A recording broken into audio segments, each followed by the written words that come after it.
Have you ever heard a nursing home resident talk about their feelings of living in a nursing home?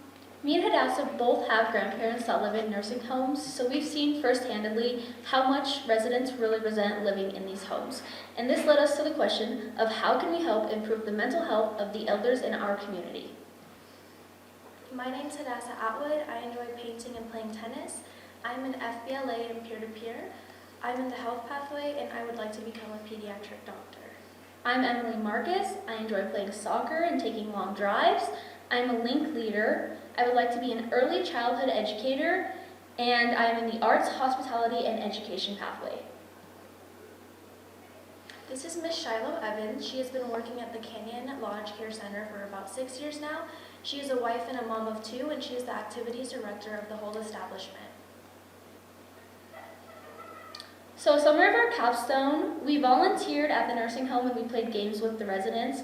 We played bingo, we helped them score the cards and whatnot. We wanted to make a difference in the nursing home community and help our elders have more enjoyment in living in these homes. In the end, we really wanted to accomplish making at least one resident have more of a positive experience because we knew just one positive experience could impact a whole lot.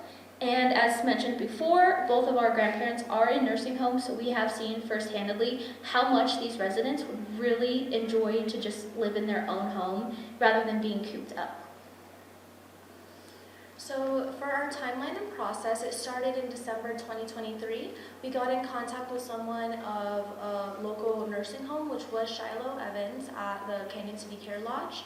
In March 2024, we set up a date to get a background check and a TB test done. And in September 2024, we started volunteering.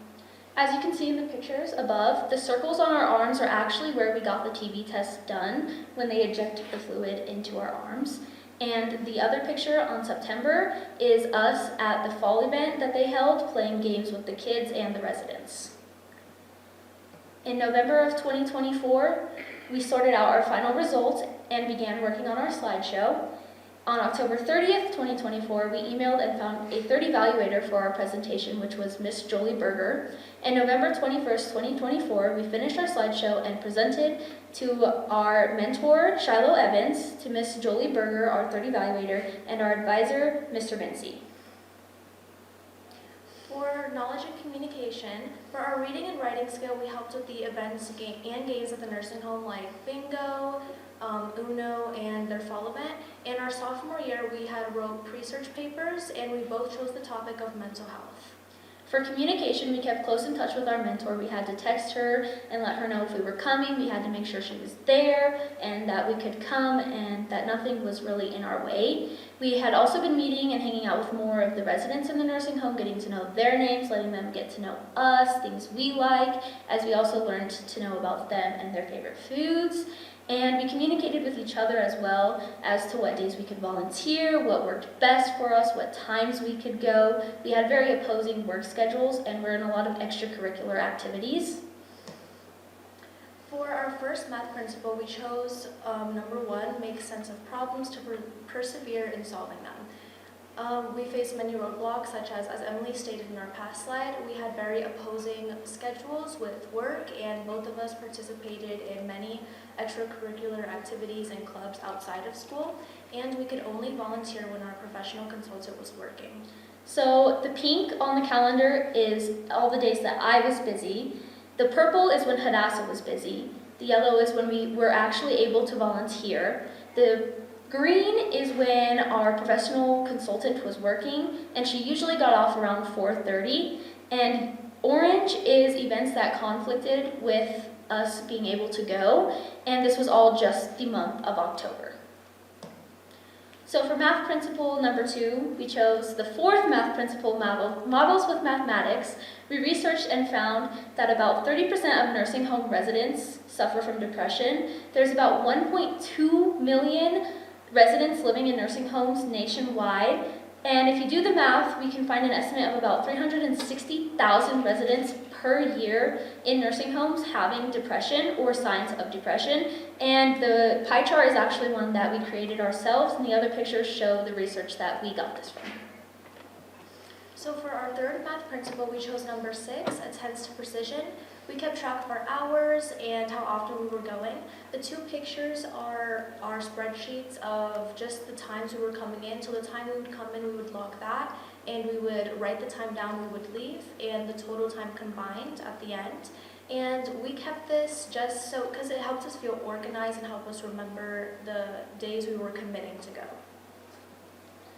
So for tenacity, we changed our ideas so many times. So many challenges came up, and there were so many things that happened, and we just weren't really passionate about our first few ideas for our project.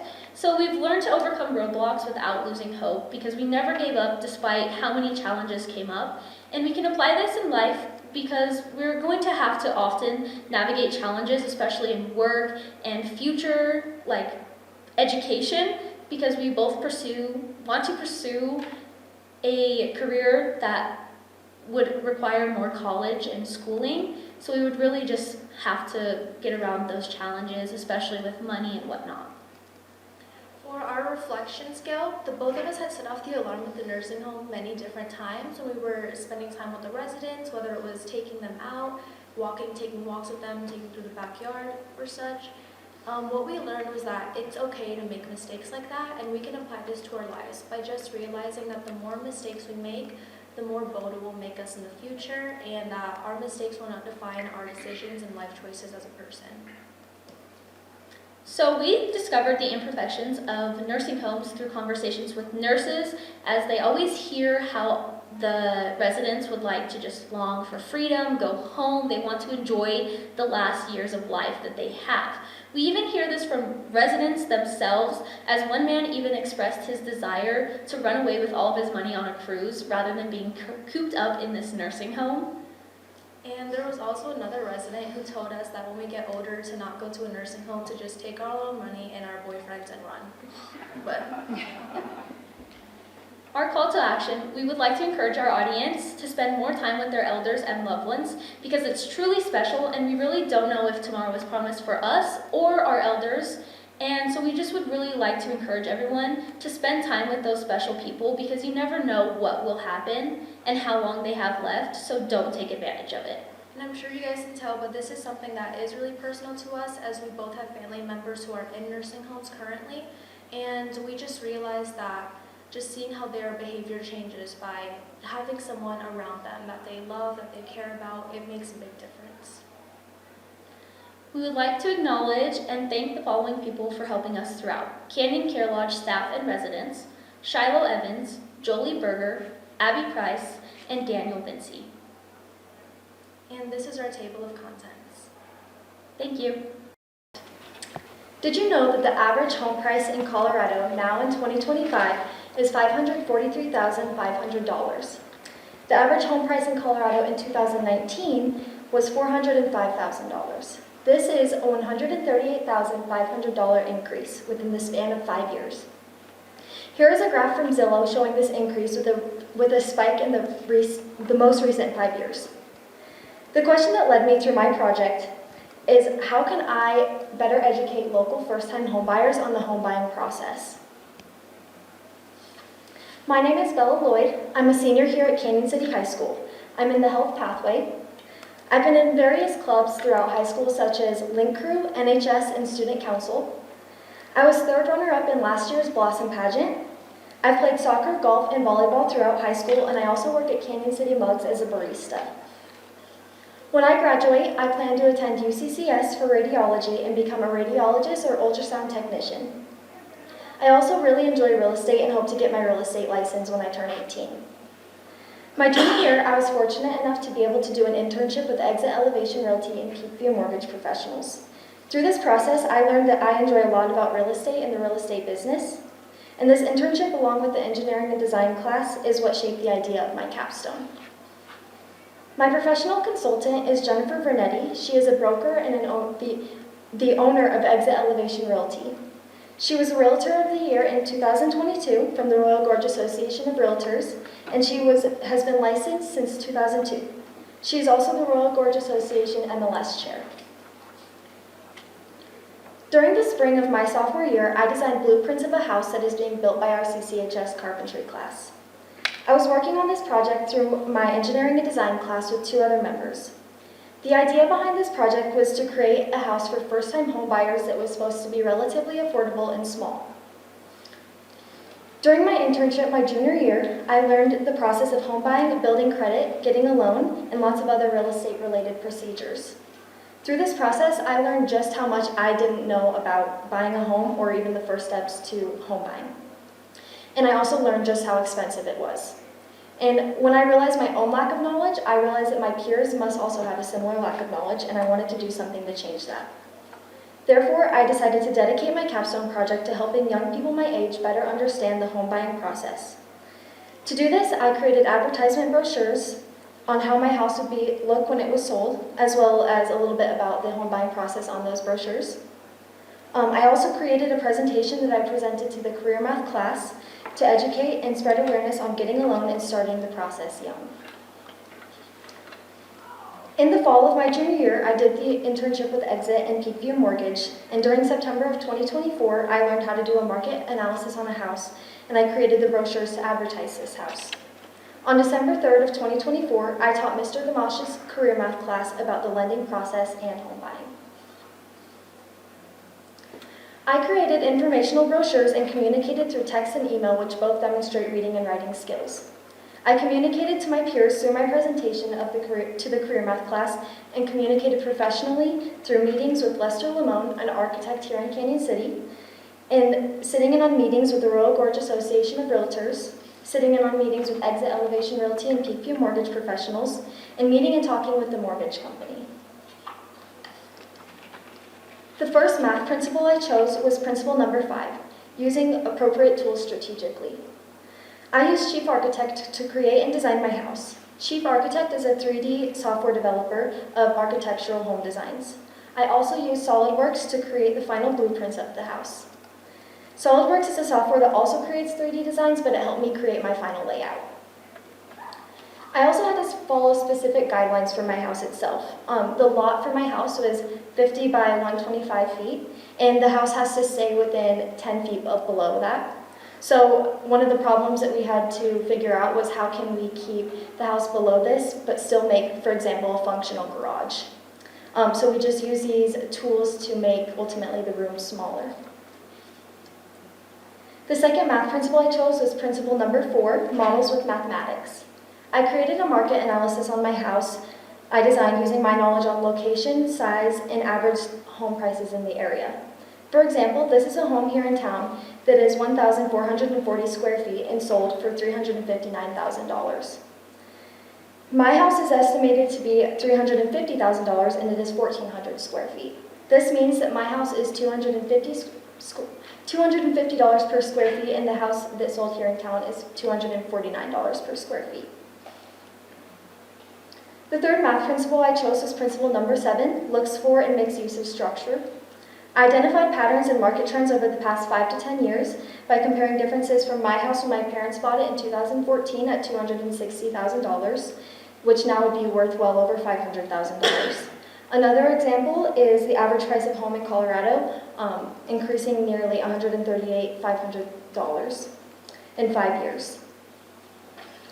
This is a graph from the Royal Gorge Association of Realtors that shows the trends in Canyon City alone over the past 10 years. In 2014, the average home price was $238,494. Now in 2025, it's around $334,469. And this is another graph of Colorado over the past 10 years, and you can see that there's been a significant increase within the past 5 years alone.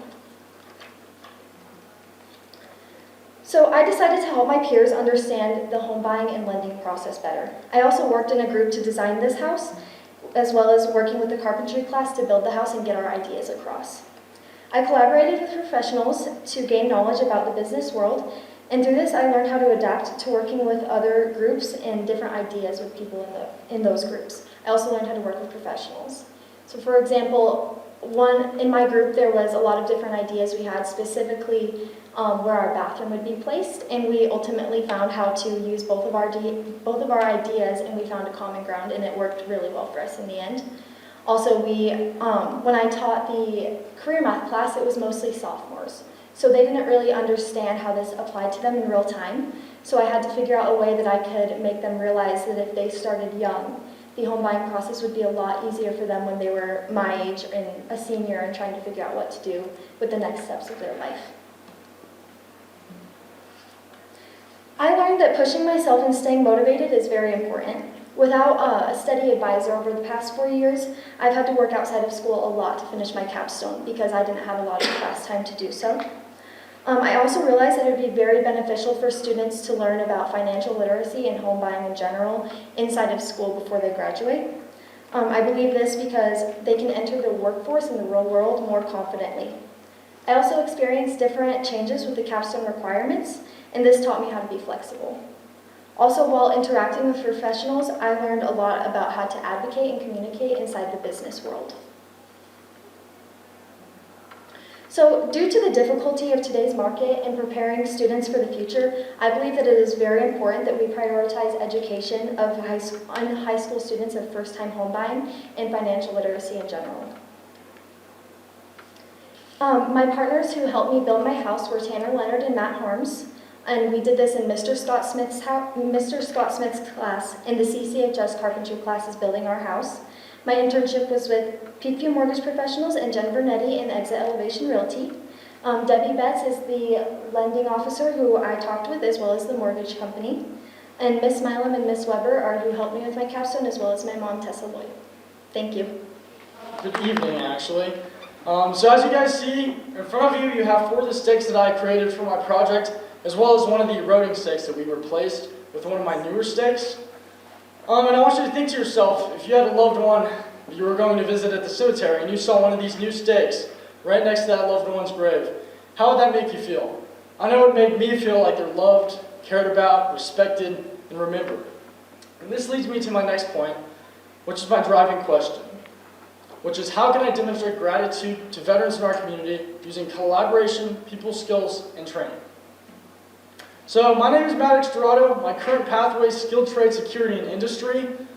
And as you see on my clubs, I'm a Boy Scout, hence the Boy Scout uniform. And I'm not wearing it because I like to dress up. I'm actually wearing it because I got my Eagle Scout in November. And in order to get my Eagle Scout, I needed to complete a project. So this capstone not only served as my high school graduation requirement, but it also served as my Eagle Scout project. So I'm wearing that in commemoration of that, and as well is because I got a lot of help from my Boy Scout troop 121. My future aspirations is I want to be an officer in the military, and I also want to go to school and study international relations. This is my professional consultant, Mr. Marty Peak. He is the Fremont County Veteran Service Officer, and he helped me with a lot of things in my project, especially getting the ball rolling when I first started. He helped me get a lot of the contact information of the people at the cemetery. He also gave me a list of resources that I was going to need to build the stakes, and he helped walk me through that. Very helpful.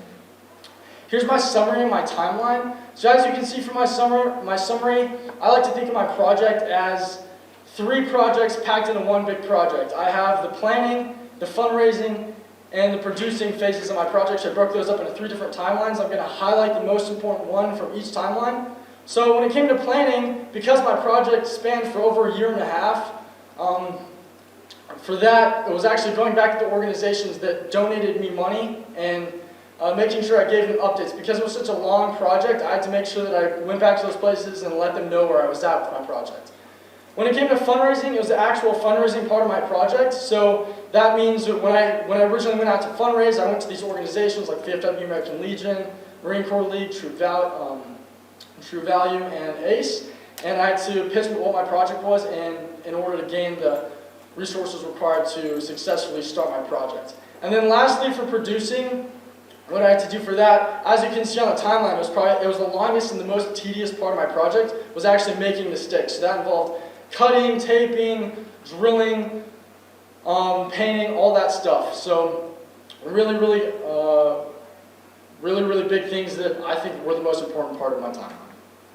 So right now you're looking at the professional consultant letter that I wrote to Mr. Marty Peak. This is one of many examples of the many letters and emails that I had to write to the people in my community in order to successfully get this project moving. I also had to make a lot of formal phone calls, so that involved a lot of formality on my part.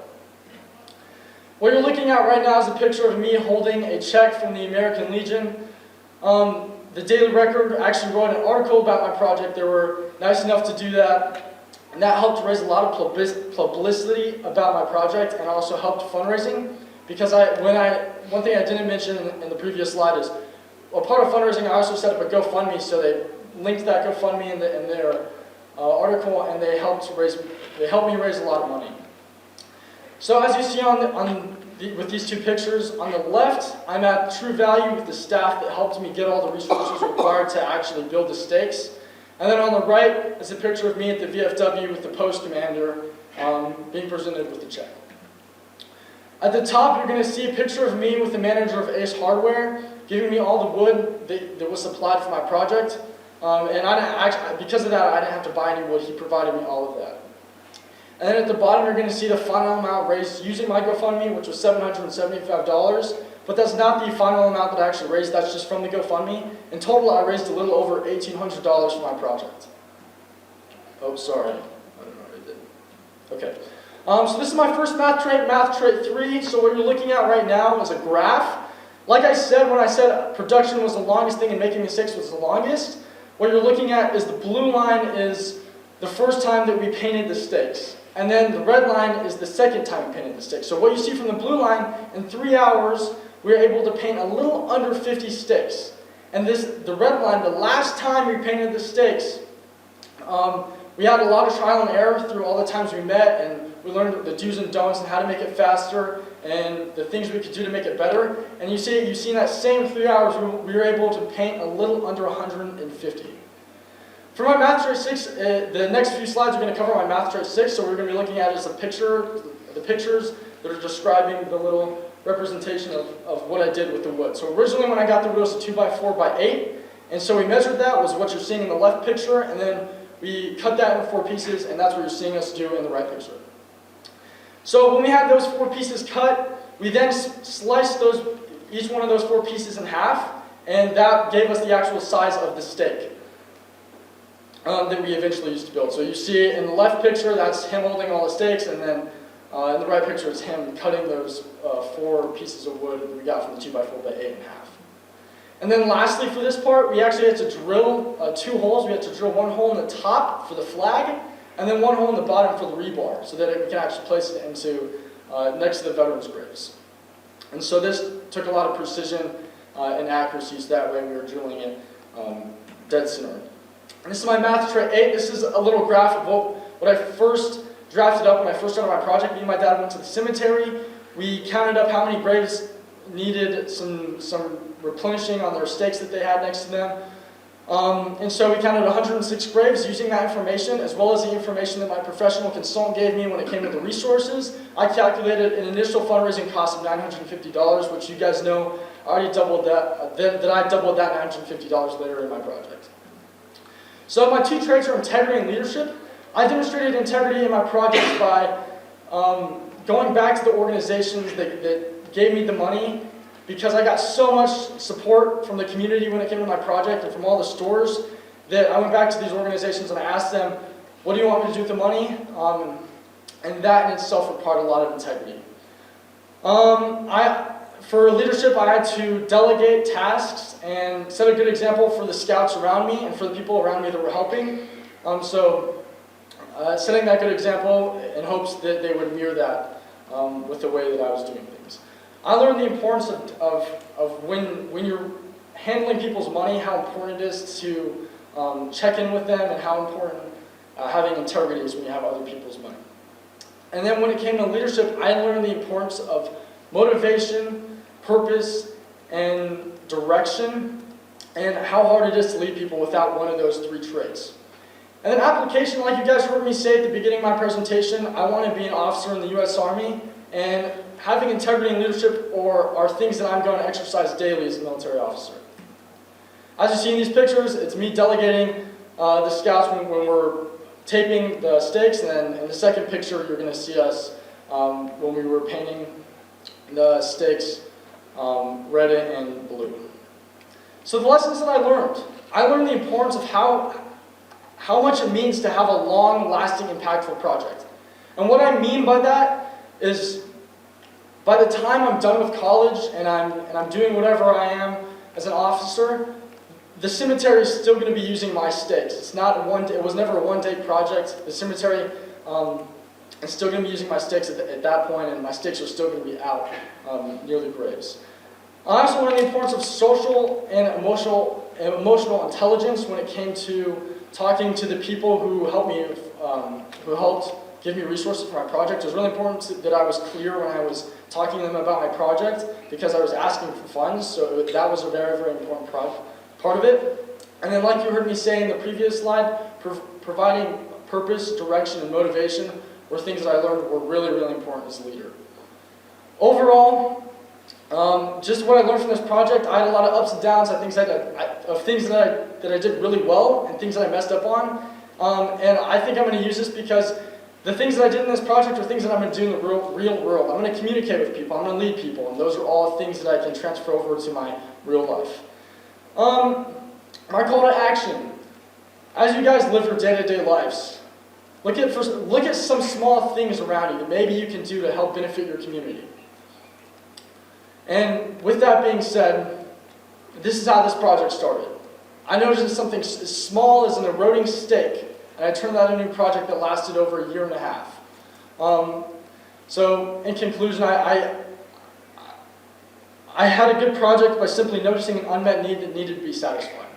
So thank you all so much for your time. Are there any questions? Good evening, everyone.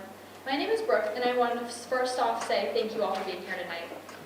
As many of you may know, in the summer of 2023, our beloved community pool closed its doors. And as someone who's been swimming competitively for 10 years and the daughter of a former board member, I knew that the implications of this closure were a lot more than people expected for the swim team. We lost more than just a place to practice.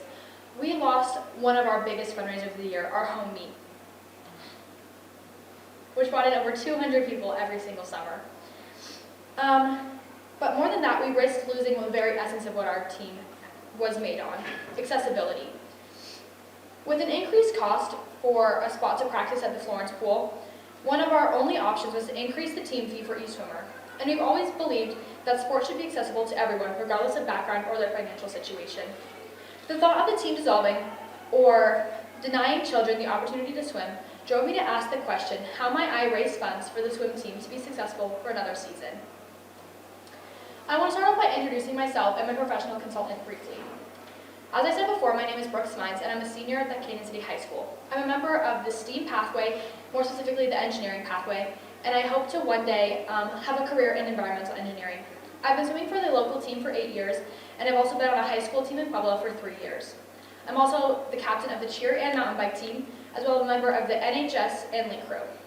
My professional consultant is Angela Abagash. She's the president of the swim team board and an active parent on the Piranha Swim Club. Together, Angela and I rallied our team, our parents, and our community and organized a bottled water fundraiser at the Whitewater Festival in town. This idea was born in a dirt parking lot in Los Animas after a swim meet where we were pondering the future of our team. And that's where this idea came from, and we took off running with it. In June of 2023, we spoke with RG Rio about a booth at the festival. And although it was way past the deadline, they so graciously gave us a booth, free of charge, in a prime location. In June of 2023, we also talked to vendors such as Home Depot and Walmart that donated to us that made this fundraiser what it is today. In July of 2023, we picked up donations for the vendors, as well as organized the booth setup and operations with all of our volunteers. And lastly, on the days of the festival, in July of 2023, I managed inventory and sales from 8 a.m. to 10 p.m. on both those days. And in total, this fundraiser gave us $457 that we could put towards our team in the future years. So many traits and skills came in handy during this, one of them being knowledge, reading, and writing. I wrote professional consultant letters to Angela, outlining the duties that she would have to fulfill as my professional consultant, as well as I'm writing a pre-search paper. I organized volunteers through sign-up sheets and kept inventory records, and all of this is presented in my unruler. As you can see, I have screenshots of my professional consultant letter for Angela, an outline of inventory records, and overall outlining what we did over the weekend. and a screenshot from my ruler as well. Communication was also crucial in this. I had to explain the situation to many community members at the event because to a lot of people, they didn't even know Canyon City had a swim team.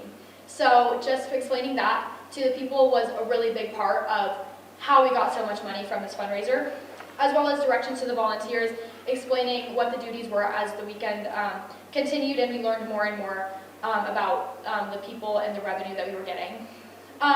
Also discussion with the vendors, explaining to them our cause, and that is what brought us our funds and all the donations that they gave us.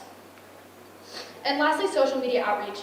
I think social media was a really big part of this fundraiser, and I think the communication skills it brings are exponential, because just from the social media posts, people were coming in and asking, hey, I saw this, what is this about? And we were getting a lot of money from those people that just saw us on social media.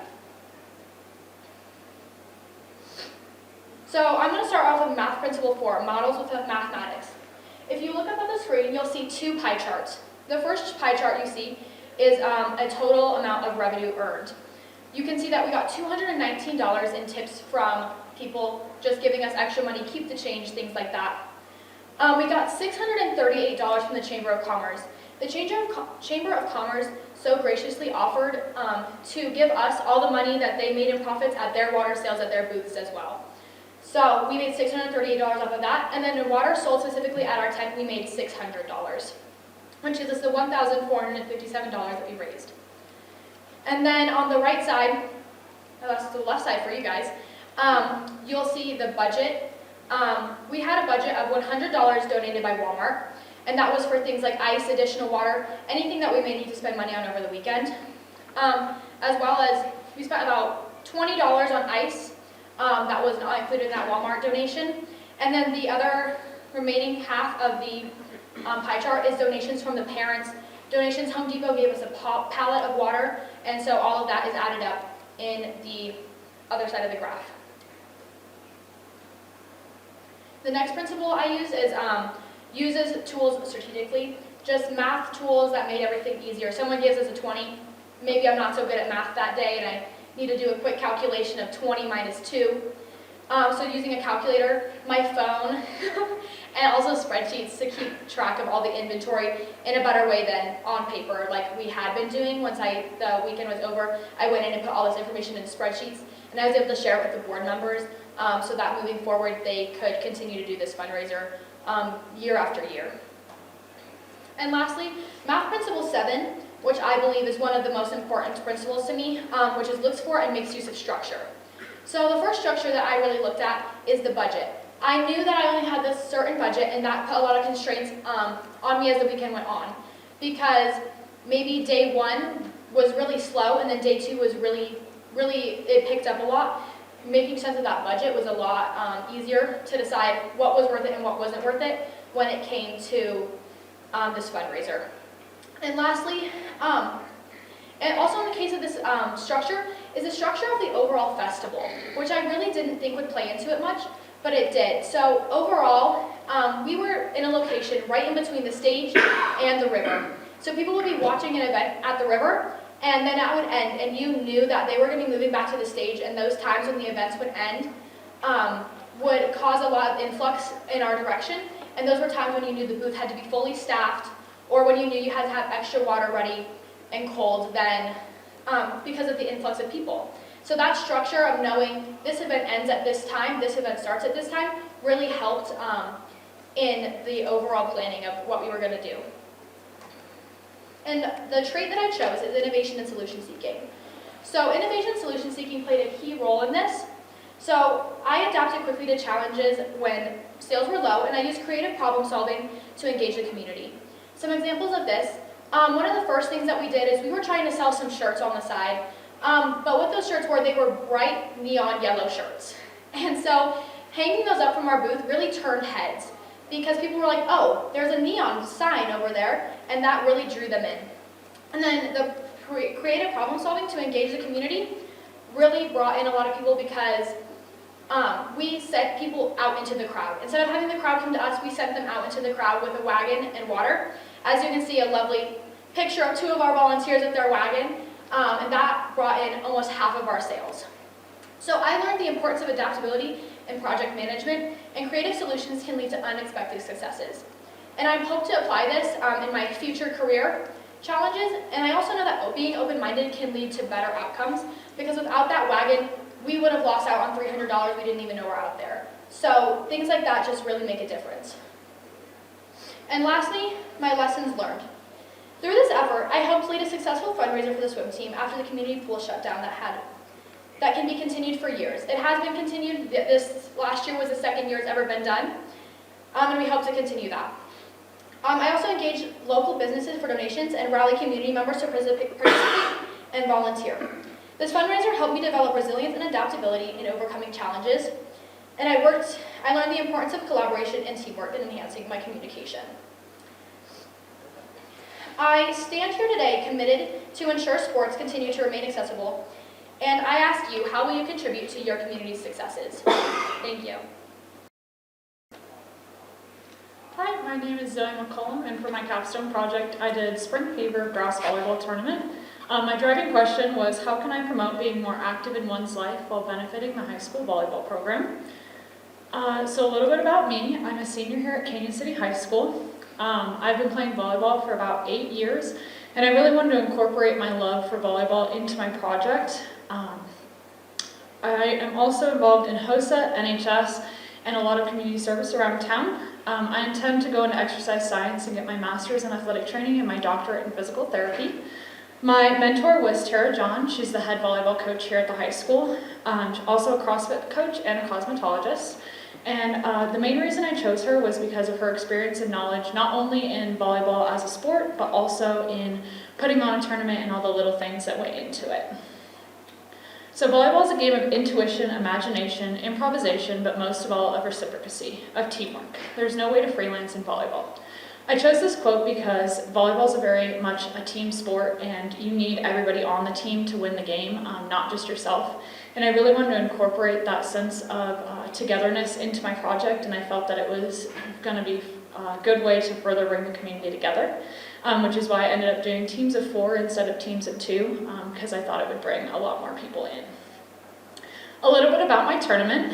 It was June 29th with an 8:30 check-in and a 9 o'clock start at Rouse Park. Gameplay lasted from 9 a.m. to 2. I was there from 7:30 to 3 for setup and takedown.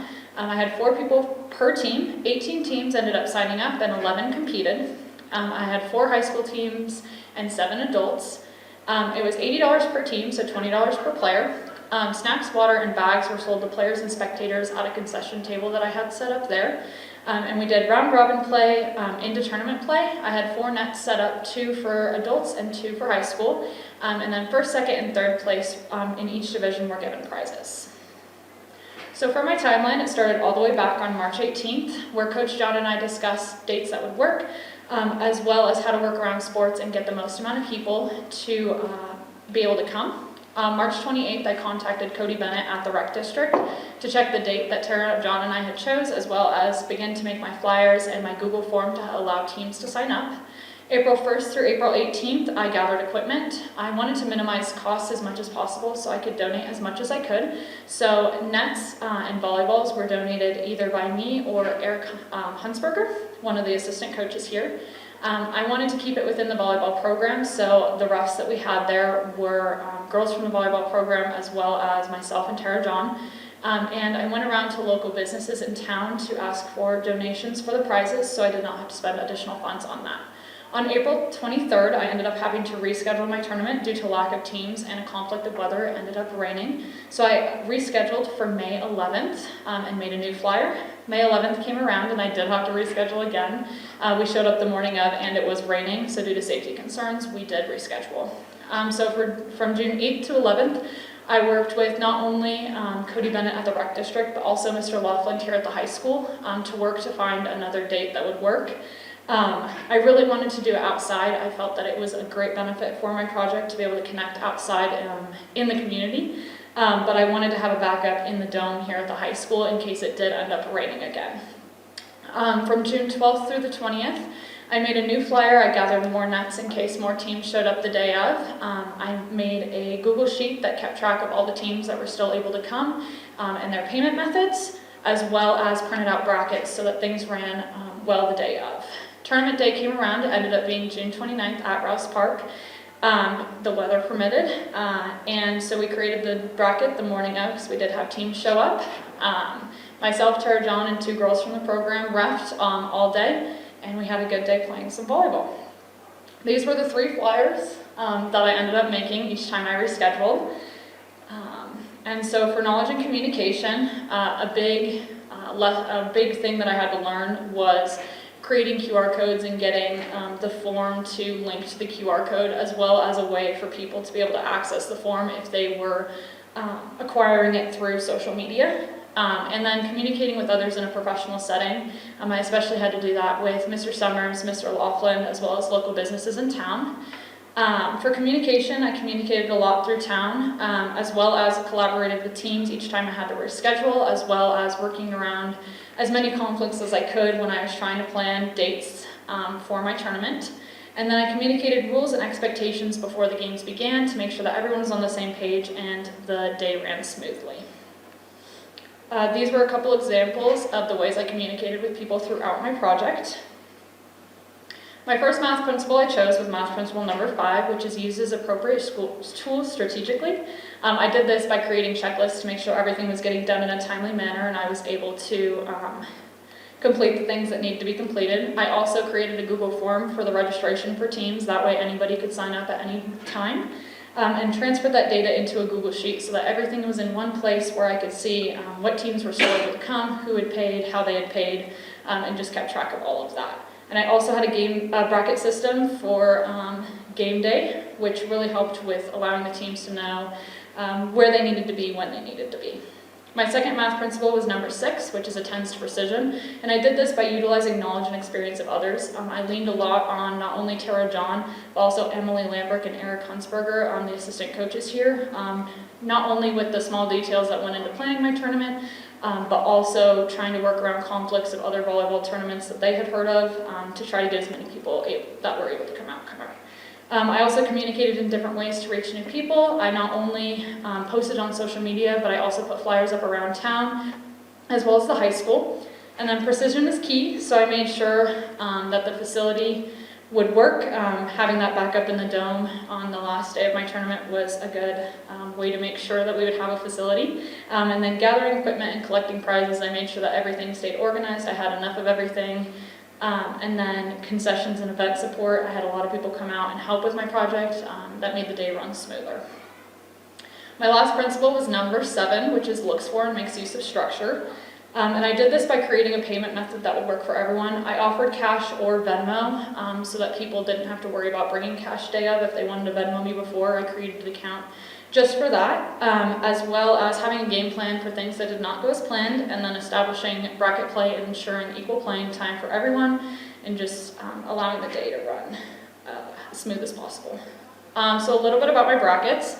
We started out with pool play. Adults and high schoolers were separate. I had 4 adult teams and 7 adult teams and 4 high school teams. I wanted to provide the refs and keep it within the volleyball program. That way when teams did have a bye round, they were able to drink water, sit in the shade, and take a break. That way we didn't risk anyone overheating. And then we went straight into tournament play after pool play with bracket styles depending on how many games they had won prior. And then first, second, and third place went to each division. So for money distribution, I ended up raising $1,244, and I donated $1,035 to the program after $209 in expenses for t-shirts and whistles. A lot of this money came from things that were donated, as well as people who couldn't attend did donate the funds that they were going to use to play. My first trait and skill I chose was tenacity and reflection, persisting without exception.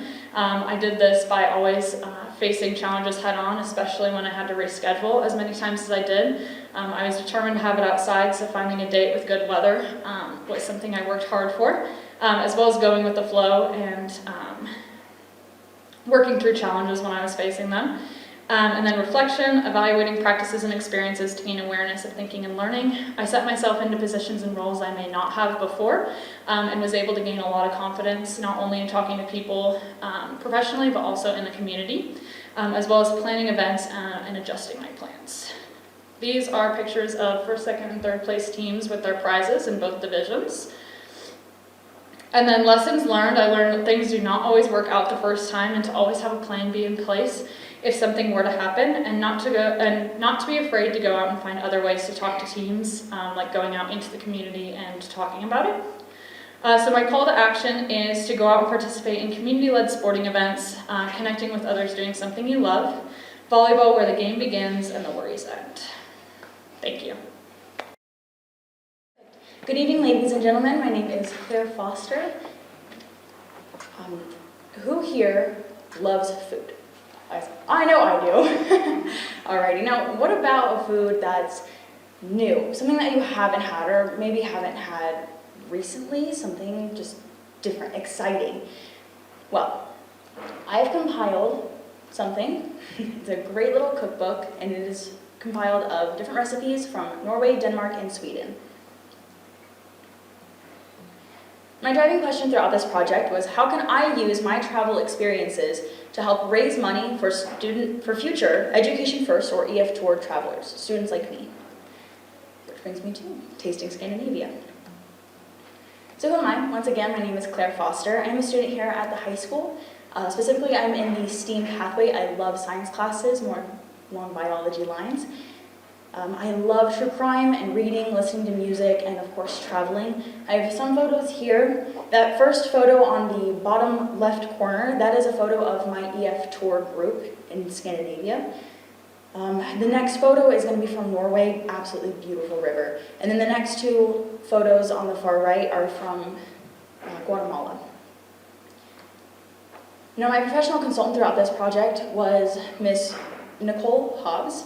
She is the parole release care manager at the prison. And the reason why she is able to help me with this project was because she not only has so much experience working in the prison's kitchen before she managed that, but at home, she knows how to cook. She makes everything from scratch, and she absolutely loves it, especially exotic foods. So this just hit home with her. She loved it. Now, the summary of my capstone is I created this cookbook to support students financially who are also wanting to travel abroad through EF. My plan was to create and sell the cookbooks at the Student Self-Expo that happened here in December 16th. And then I wanted to bring foreign cuisine to Canyon City High School because, that's something that we don't get in a small town. Now, those bottom photos are just some process photos. I will definitely cover that website that I used later on.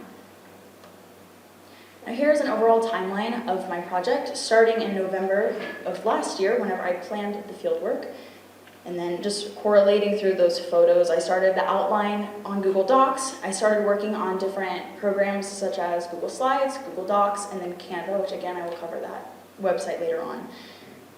Throughout August, I spoke with Mr. Summers and Mrs. Spaziani to see what the best way to go about getting these printed out in the best way. Get them professional and make sure that it's easy to read for everybody else, that it's a good enough price, that it's reasonable for everybody else along with myself to be able to create and then purchase these books. Now, in October, I received a $250 grant from Grip Tape, which is a wonderful company that, again, I will get into later on. I finished the full digital copy of this cookbook in October. Finally, I got to start printing in December, which was so much fun, and I learned how to use a binding machine. Never had to touch one of those before, but I'm so glad I know now because, oh my goodness, those are so useful. Now, finally, there was the Self Expo, which again was in December 16th, and that is whenever I finally debuted these to the public. Super, super fun. I sold quite a few that night. These are just some additional correlating photos with that. Whenever I was binding and then cooking some of these recipes up. Now, my knowledge and communication, I was able to show this throughout reading and writing because while I was creating that, I had to make sure that everything looked smoothly. I had to ensure that the ingredients were ones that were accessible to us in the States, and if they weren't, what were good alternatives. I also needed to make sure that the reading, the directions were easy for everybody else to understand, because I know that if I couldn't understand what the instructions were, that I either needed to go back and reword it, or I needed to find something else that was so much simpler, because there's no need to make something so much fun as cooking difficult. Now, when it came to writing for an audience, that is something that I definitely learned from. And of course, like throughout school, you learn how to write for teachers or fellow students, and in a presentation, you learn different ways how to communicate in a way that your peers will understand. But this was something that had to be so broad and so easy that literally anybody from an intermediate to an advanced level, anybody could understand how to use the cookbook. And then it also gave me plenty of experience in researching and revising said instructions. Once again, I just had to make sure that those ingredients, not only were they accessible, but also the way that they were written. Instead of using grams, we would use ounces, just different things. Their forms of measurements were different than ours, so I also had to go through and clean those up as well. Now, throughout communication, as you can see here, I communicated digitally through email with Mrs. Spaziani and Mr. Summers, and then in person was mainly with my consultant, and that was just the easiest thing for her because it was a hands-on, fun experience for both of us. Now, my first math principle number 1, is making sense of problems to persevere in solving them. Now, we don't typically get a lot of outside things in this small town. So I wanted to introduce a little bit of Scandinavian cuisine. In addition, I wanted to assist in providing my fellow students with a better opportunity to travel. I can relate with this very well, as it was a struggle for me to be able to go on this trip in the first place. So I knew that there were going to be plenty of other students that had the similar experience. So I wanted to make sure I did everything in my power to ensure that they also got the same great opportunities. The next math principle that I used was math principle number 5, uses appropriate tools strategically. Now, throughout this project, I used Excel to create a sign-up sheet. I used Google Docs to create an outline of the cookbook. And then finally, I took that outline off of Docs and I put it into a wonderful website called Canva. And that is just to create that final great cookbook look. Now, Canva itself, it is a website used to create anything from menus to pamphlets to books, presentations, really anything and everything under the sun that you could think of. Absolutely incredible. They can come up with AI-generated photos. They have multiple sources to help you design and template different things. It was super, super helpful. I don't think I could have been able to do this project as nicely as I was able to without Canva. And finally, the last math principle is math principle number 7, looks for and makes use of structure. So my overall question was, how can I sell this cookbook? And I had to use the structure of the self-expo to my advantage, and I knew just how to do that by mainly thinking about things such as like farmers markets or our Blossom Festival, things like that, where they set up the booths and they have everything open and easy to see for the public. You see it, catches your eye, and you know you want it. So I knew that's how I needed to set up my booth, as you can see in that lower right-hand corner of that photo. That's how I set up my booth. I wanted to make sure you could see the back, you could see the front, and then you could see some different recipes throughout the book. I also needed to know where I was going to be, as there were multiple other tables and TVs set up around me. I needed to know where I was going to be at. I needed to make sure that I was going to have a TV in the right location and that everything was set up accordingly. The 2 skills that I showed throughout this project were innovation and solution seeking. How I showed innovation was I was able to embrace cultural experiences. As soon as you step out of that plane and onto wherever you are, you have to immediately step out of what you're used to because everything is going to be different. And throughout solution seeking, I needed financial assistance, as I mentioned earlier, and so I joined GripTape, which is a great organization made for students just like me to help us reach our overall goals for the betterment of others. Now, my reflection throughout this project, I was able to use my experiences. I was able to create and sell a cookbook to raise money for others. So I did end up reaching my goal, and I absolutely am thrilled about it. The challenges and overcomings that I faced, I had to seek out funding, and so I joined GripTape. And I had an early I had an early goal I had a great goal of graduating early, and so I had a lot of personal deadlines that I knew that I needed to meet, and this was one of them. And so by pushing through, I knew that I was able to do it, and I'm very thankful that I was able to get through this project as successfully as I was able to. Now, the lifelong skills that I've learned were collaboration, delegation, and time management. All of these are so important because no matter where you are in life, you're going to be using them. Everything, whether it's work, your future, college, anything, you always have to learn how to use these things appropriately. My call to action is please be explorative. You can't get anywhere in life if you don't go out and try new things, even if that's something as simple as trying a new meal from Norway, Denmark, or Sweden. Thank you. On August 23, 2023, we had 3 peers suffer a tragic car crash due to driving under the influence. We feel that drunk driving is a big problem within our community, but we felt that this was a significant awakening. CCHS offers us the opportunity to tackle a problem within our community, and we felt that this was a significant problem that we wanted to tackle. So to bring our idea to life, we came up with the driving question, how can we prevent driving under the influence within our community? And we decided to title our capstone, Drunk Driving Awareness. My name is Sierra Rodriguez. I am a senior at CCHS. I'm in the Arts and Hospitality pathway. I plan on going into real estate after high school. I currently work at a private in-home healthcare business, and I am a competitive dancer and teacher at AMDS.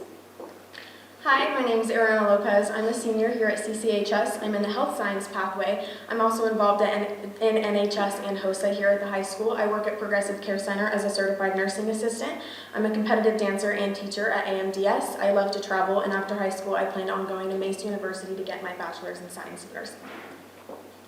So these are our professional consultants. Pamela Hamby ran an underage drinking program at Fremont County Public Health. She's currently working at the Florence Police Department as a records clerk. She loves crafts and spending time with her family, and she's always advocating for her daughter who passed from a drunk driver in 2018, and she's always volunteering for Mothers Against Drunk Driving. Our second professional consultant was Michelle Boscia. She's been a public health educator since October 2020. She works at the Fremont County Public Health Department. She enjoys reading and writing, and in her free time she likes to cross-stitch and spend time with her family. So for our summary, we first started by deciding our plan, and we immediately started working. We found a speaker. Her name is Kara Filler, and we found the total cost to bring her to Florence Senior High School and Canyon City High School was going to be $4,550. We raised this money by advertising and gaining support within our community. We ended up exceeding our goal and reaching $5,294, and we held our actual event on March 20th, 2024. To continue our summary, after our event, we sent thank you letters to everyone who did support us throughout the project. We also sent a survey to both Canyon City High School and Florence Junior High School to get feedback on what they thought on the event. And we donated the remaining $723 to Mothers Against Drunk Driving, and overall we think we successfully organized a grand project. And then here on the right, we have the pictures of the thank you letters, as well as some of the results from the survey that we sent out, and then over on the top is a picture when we donated our leftover funds to MAD. So in August of 2023, this is when we began to brainstorm ideas, and this is also when we started with a group of 4. In September of 2023, we found our first option for a speaker, and this is also when Pam and Michelle became our professional consultants. In October of 2023, we needed to change our original speaker, and this was due to religious topics. And in November of 2023, this is when we actually contacted Kara Filler and her assistant, Miley. In December of 2023, this is when we set out all of our donation jars, and this is also when we sent out our donation request letters. In January of 2024, we held our first fundraiser, which was a Navajo Taco fundraiser. This got us to our goal of $1,000 for our down payment to Kara, and at this point, we became a group of 3. In February of 2024, this is when we set our actual event day, and this is kind of when we started advertising that we were going to be having this at both schools. And in March of 2024, we met our goal of $4,550. Our event was held on March 20th, 2024. In April of 2024, this is when we sent out that survey to both schools to get that feedback, and this is also when we hand-delivered those handwritten thank you cards to all of our supporters. And in May of 2024, we made the decision to give the remaining funds to Mothers Against Drunk Driving, and that remaining fund was $723. June through November of 2024, this is when we became a group of 2. This is also when we started working on our slideshow, and this is also when we donated that extra $723 to Mothers Against Drunk Driving. And in December of 2024, we presented our capstone to our advisor as well as our professional consultants on the 4th. So for knowledge and communication, starting off with knowledge, we feel like we learned a lot of really important skills and traits like throughout the completion of this project, and some of those were time management, perseverance, cooperation, flexibility, and public speaking. And in order to learn these skills and gain them throughout our capstone, we had to have a lot of communication, whether that be updating each other in our group with our professional consultants, as well as cooperating with the school, both of them, just things like date changes and times of the actual event. We also had to communicate a lot when brainstorming ideas such as fundraisers and advertising. We had to communicate when scheduling meetings. Some of those were through text, phone calls, emails, and things of that sort. So for our knowledge and communication artifacts, the first one that we have is the flyer that we put out. This was kind of just advertising our event and advertising our capstone like as a whole. And we also have some emails. This was kind of between us and car assistant Miley, and we also have one with our principal. And this was kind of just when we were setting the event day and making sure that everything was all in place. And we also have mine and Sierra's research papers from freshman year. So for our first math principle, we picked number 2, which is reasons obstructively and quantitatively. So to do that, we tracked all of our funds coming in and out, and we used a spreadsheet as you see on the right. And we used just basic math to calculate things like how much food and utensils, things of that sort we needed for the Navajo Taco fundraiser, as well as on the day of the event, we sent out little keychains and water bottles, as you see on the left side, so just calculating how many we needed. So for our second math principle, we went with math principle number 5, which was uses appropriate tools strategically. So the first tool that we used was Google Forms, and this is what we used to send out that survey to both schools. And kind of just to organize our data, when we got everything back, we used these pie charts kind of just to see the percentages of people that liked the event, people that didn't like the event, people that found it entertaining, stuff of that sort. And for the second tool, we used the Google spreadsheets, and this was kind of just to keep track of all of our funds. So this was any donations that we got, any deductions we had, any of our remaining funds, and all of our donations in kind. And for our last math principle, we picked number 6, which is attends to precision. So to make sure that we were doing that, we were constantly communicating with Ms. Merlino here in the office, managing all of our funds, keeping track of that, and making sure that there wasn't any miscalculations or miscommunications. And if there were any problems, we addressed those precisely. And on the right side, you see the donation jars that we sent out and the flyer that we used to advertise the Navajo Taco fundraiser.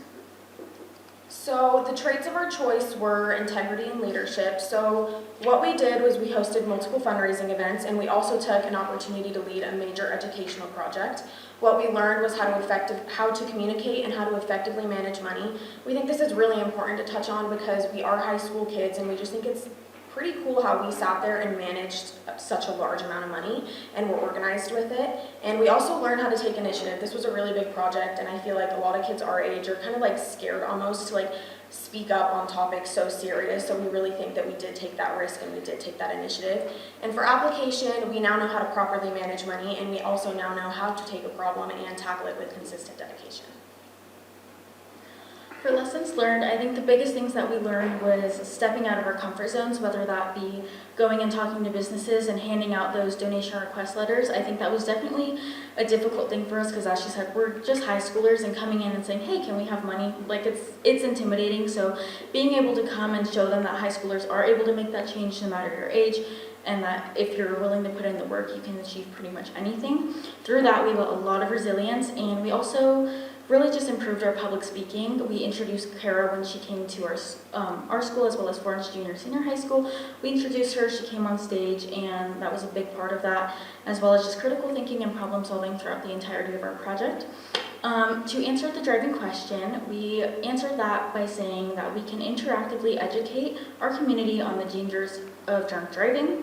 We both plan on going into healthcare related fields after high school, and we feel that this project taught us all of the skills and resilience that we need to pursue those goals.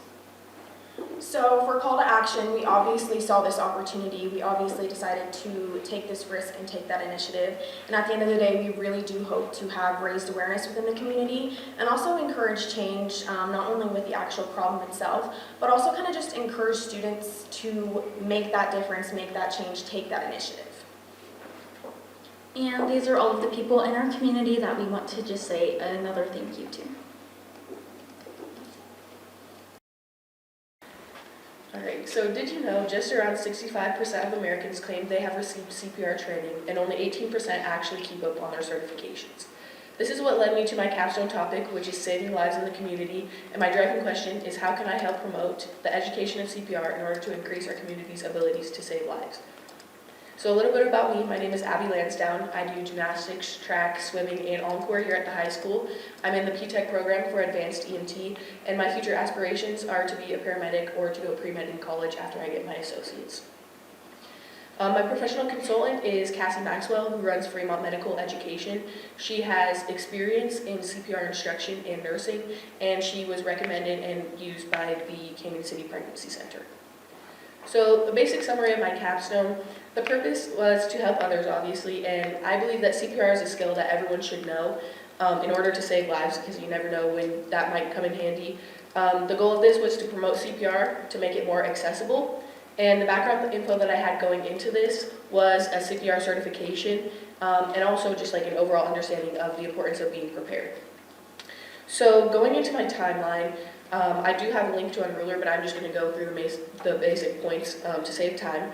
I started freshman year with a passion hex, which everyone kind of does just to see your interests and what you might want to do your capstone about. And then I really started diving into it the second semester of my sophomore year when I completed all of my paperwork for that, which is like the pre-search paper and stuff like that. Going into my junior year, I started researching who I could use as my professional consultant and getting into that and talking to several people who would be available. Unfortunately, I didn't actually end up getting a professional consultant until my senior year due to a lot of issues that I had with that, which we can get into more detail later. And then throughout my senior year, that's when I did all my field work, which was raising money through pickleball tournaments. And then I ended up donating money to the Canyon City Pregnancy Center towards their impact program, specifically for CPR education. Moving on to knowledge and communication. So for all my knowledge in the reading and writing portion, most of that comes from all of the paperwork that I completed, and you can see on the slides above that I have pictures of like my pre-search paper and all that I have linked in, but then also that passion hex that I was talking about, and then I have written evidence of like research for my professional consultant. And then adding on to that, email communication with our like medical teacher here, Mrs. Tuttle, the district nurse, and SPIN StarPoint Services, which I contacted because I thought they would be an available professional consultant, but that didn't end up working, but that's just evidence of that. For communicating orally, a lot of this came from phone calls. I also have a picture with Mrs. Hardy, who was the previous like medical instructor here. She's one of the first people that I went to see even if my capstone would be like a viable idea. And so I have on this slide also the evidence of the different call logs that I have with the Pregnancy Center, that the SPIN, StarPoint Children's Services, and Fremont Medical Education. Going into math principles, for my first principle, I have makes sense for all types of problems to persevere in solving them, which is principle 1. The issue that I ran into with this was learning how to set up a bracket with 10 teams. If you've ever set up a bracket before, it only really works if you have like an even number on each side, and so when you have 5 and 5, it doesn't really work when you're trying to combine the teams together. So I spent a lot of time figuring out how that would work, and I like considered doing like a loser's bracket, but with the amount of resources I had going into the tournament, it just wasn't really a good option. And so I spent a lot of time figuring that out. You can see here the original sign-up sheet with those 10 teams. When it came to the actual tournament, 2 of those teams didn't end up signing up or showing up, and 1 ended up walking in. So the original bracket that I created just did not work at all. I had to scratch that and start new at the tournament itself. And so this is the final tournament bracket that I have here. And so I just had to work quickly until that issue was solved. For my next principle, I have principle 4, which is models with mathematics. A lot of this is organizing data, and so you can see like on the previous slide, I used a sign-up sheet to organize the players and if they paid their fee or not. And then I also have, on a Google slide, I organized all of the teams and their fees, which you can see came out to about $90, but that was just more of the organization there. For my next principle, I have principle 5, which is uses appropriate tools strategically. And the tools that I used were a calculator, Google Sheets, and also a pie chart, which I can show you. But there's that picture of me using a calculator. For my first Google Sheets, I had to use that calculator and the information that I have on this paper after talking with Cassie Maxwell. Originally, I was going to have to raise money for a class itself, which is about $75, and then it's $4.50 for the certification of CPR. And so I had to raise money for that from myself because she wasn't really willing to do like a free class for that. And so this is what I figured out. The yellow highlighted box is what my goal was, but through different changes, that just didn't end up working, but that was how I organized that part of it. And then, let me go back to this, find the one with the pie chart on it. So for this, you can see that I organized the final amount of money on a pie chart that I have here linked into the Google Sheets. About 90 of that came from the pickleball tournaments, and then I got a donation from Penrose Family Dental for about 100, and then the rest of it came from me.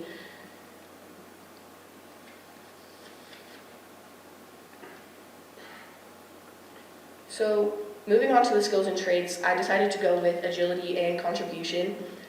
What I did for that is linked in a ruler. And basically, I had a lot of complications with my professional consultant, not only finding it in the beginning, but once I actually got a professional consultant, there was a lot of issues I had there. So basically, when I first went to her, she told me that she would not be willing to give free classes, which is kind of what I went into the situation expecting.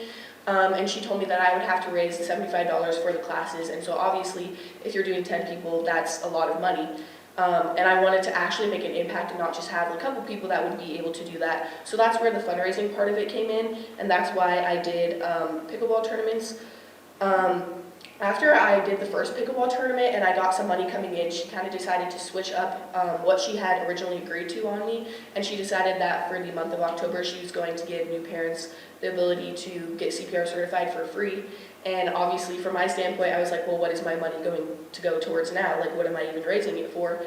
And she had told me that I would still be paying for like the $4.50 set certification, and I was like, okay. And then she decided that the rest of the money that I raised would be going towards like new equipment and stuff in her school, and that made sense to me.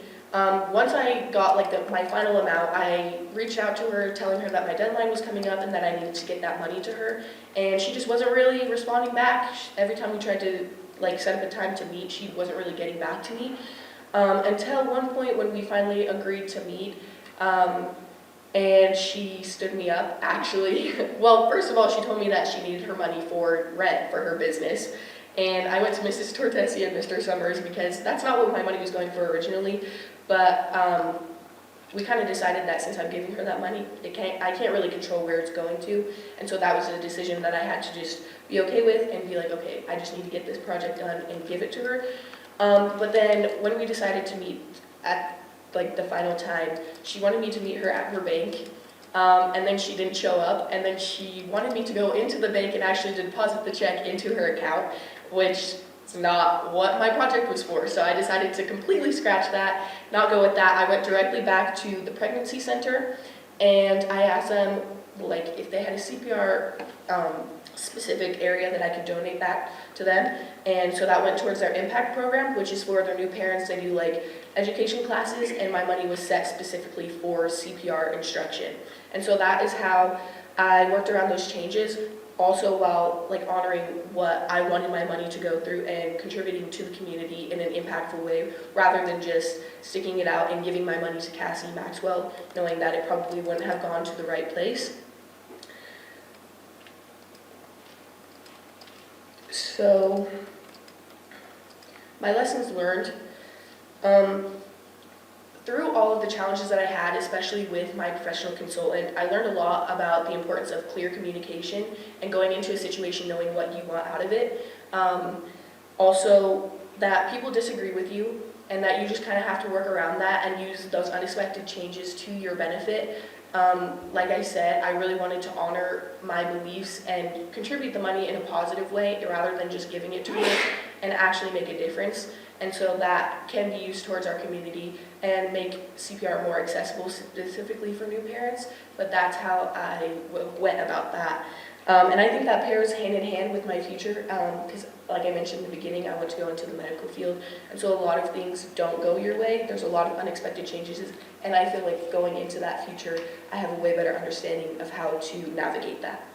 So my call to action is I encourage you and other members of the community to take advantages of opportunities that allow you to learn CPR and stay up to date on certifications, because you never know when you may need to save someone's life.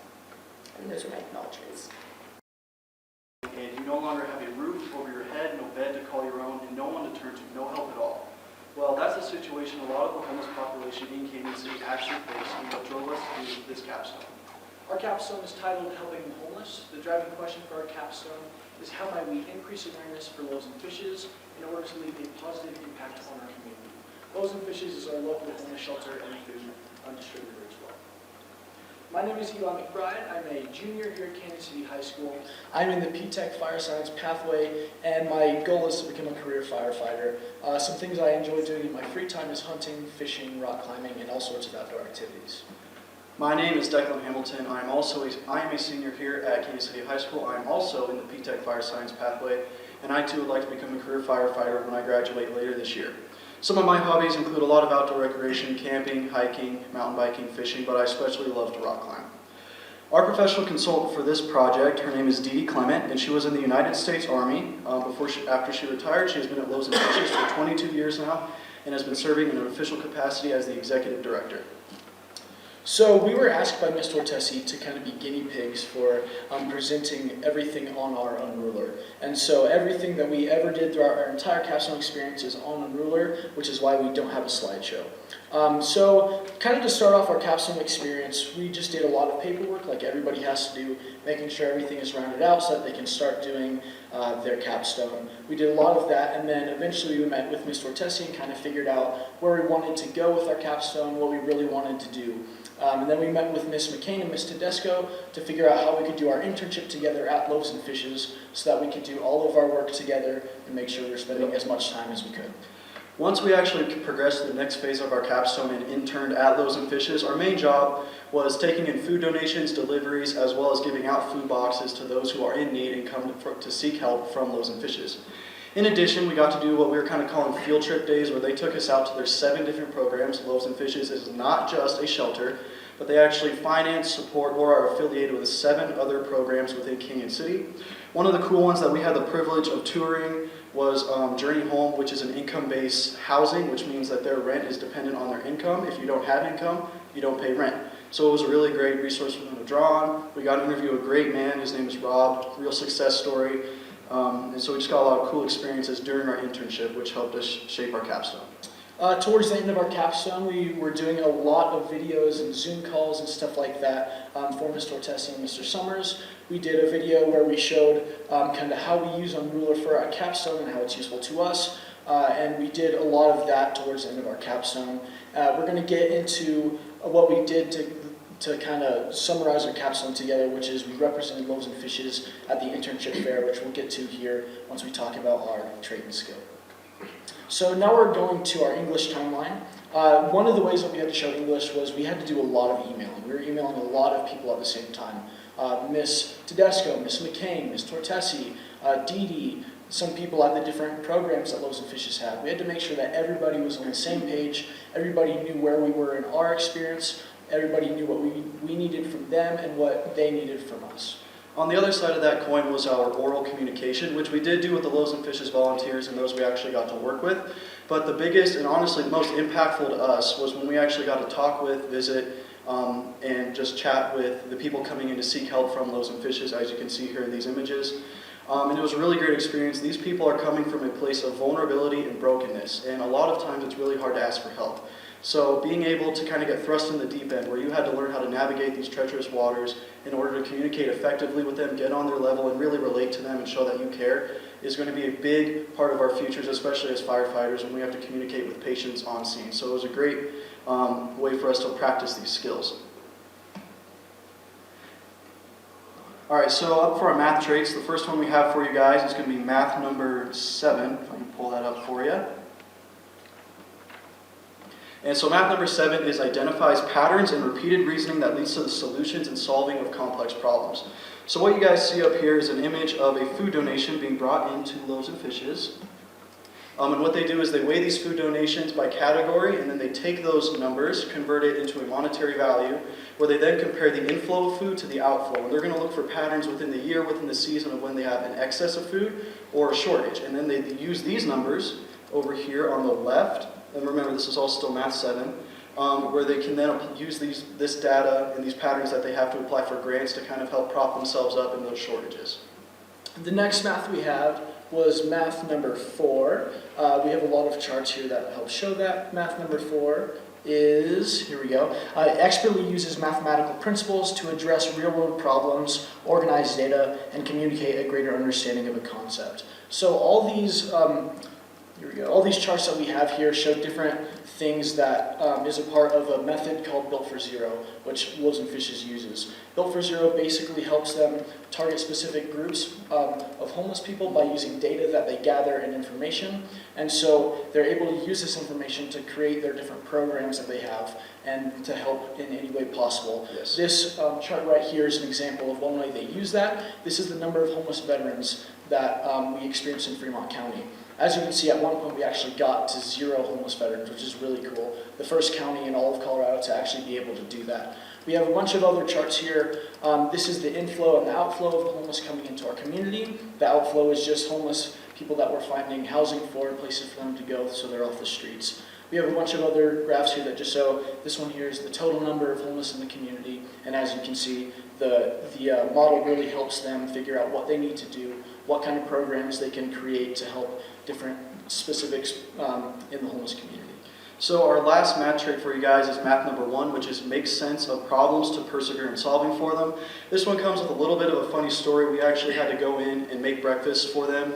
However, we did not know that we were supposed to have the whole plan, and so we went in thinking we were going to help. Turns out we had to create the whole meal from scratch. So using our limited knowledge of cooking, as well as the limited ingredients at Loaves and Fishes, we kind of took those 2 factors, along with we asked, hey, how many people are we expected to serve? And we had those kind of bouncing around in our head, trying to figure out an idea to make an acceptable meal that someone could actually enjoy and get to eat that morning. Thankfully, we were successful. We created these very nice egg muffins that were a pretty big hit that morning, and they said they loved it, so it was really nice to hear. All right, and now we're on to our skill and traits. We're doing agency and empowerment. So this first picture here is of some questions that we had to ask as a survey that we had to ask people who were coming and getting food from Loaves and Fishes. We were tasked with this in our first week there, and so we really had no experience. So making sure that we were going out and doing this because they needed 10 to 15, I believe, surveys it was by the end of the week. We had to make sure that we were going and doing this for them because this is how we were helping to contribute to the Built for Zero model. By taking the information that we gathered from these, they were actually able to apply that to their model and figure out, okay, what kind of homeless people? Is it veterans? Is it people getting out of prison, which is also a big one here because it's Canyon City.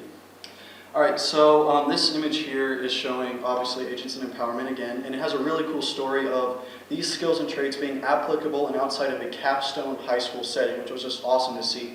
What happened is a Wonder Bread truck was making a delivery to City Market one day, and they saw the Loaves and Fishes employees. And these employees showed great agency by actually approaching this truck when the truck had questions about, hey, we want to try setting up a donation, what do we do?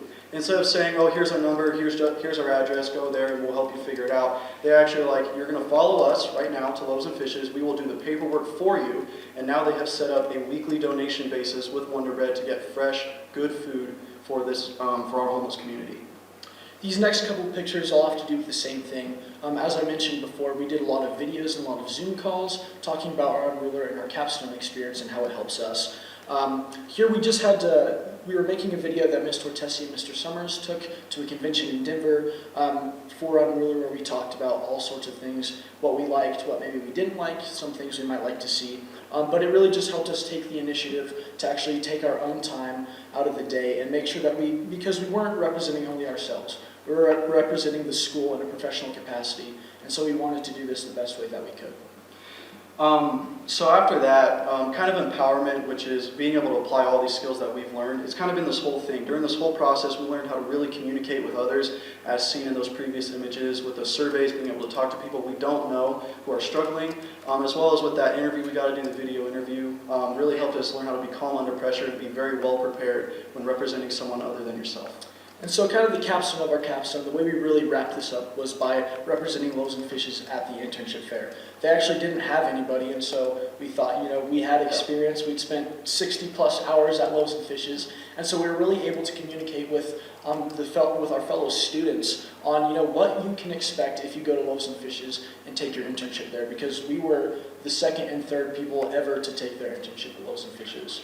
And so, again, the driving question was, how might we increase awareness of Loaves and Fishes in order to leave a positive impact on the community, and this is how we did that. Yep, and so really this whole capstone just taught us a bunch of really nice life skills. Thank you.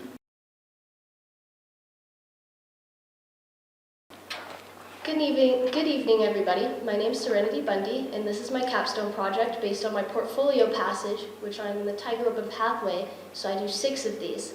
It's a reflection on a project-based learning experiences and my growth within the Tiger Open Pathway. A little introduction. As I said before, my name is Serenity Bundy. I'd like everyone to raise their hand really quickly. Just really quickly. Awesome. Now raise them even higher. As high as you can, reaching the stars, touching the sky. Awesome. Okay, you can put them down. Why didn't you guys do that the first time? That's who I am. A big dreamer for an even bigger future. I want to reach for the stars first, because that's who I want to be. I want to be the best at what I do and who I am. So what is my driving question for this? How can my experiences in the Tiger Open Pathway program shape my development as a future leader and contribute to my success? A little bit of my timeline. I did 6 capstones in general. They're called passages. My freshman year, 2021 and 2022, my practical skills and creativity. It's kind of just a timeline of timelines, if that makes sense, as all of the steps I do for this is the same as all the steps I did for each passage. My sophomore year was my career awareness and logical inquiry. In my junior year, my global awareness and adventure passages. The purpose of this capstone, or portfolio passage as I call it, serves as a comprehensive reflection on my experiences and personal growth throughout the Tiger Open Pathway program. It allows me to showcase my project-based learning and how it has equipped me to tackle real-life world challenges effectively. A project overview. So my practical skills. I integrated a beehive at the high school my freshman year. Also, I helped create a beehive class called Apiary, which you guys would know by the greenhouse on top of one of the roofs of the old sheds. The bee house was created. I helped integrate and focus on that so that we can get it. My creativity passage involved me scaling down a dinosaur diorama, as you see here.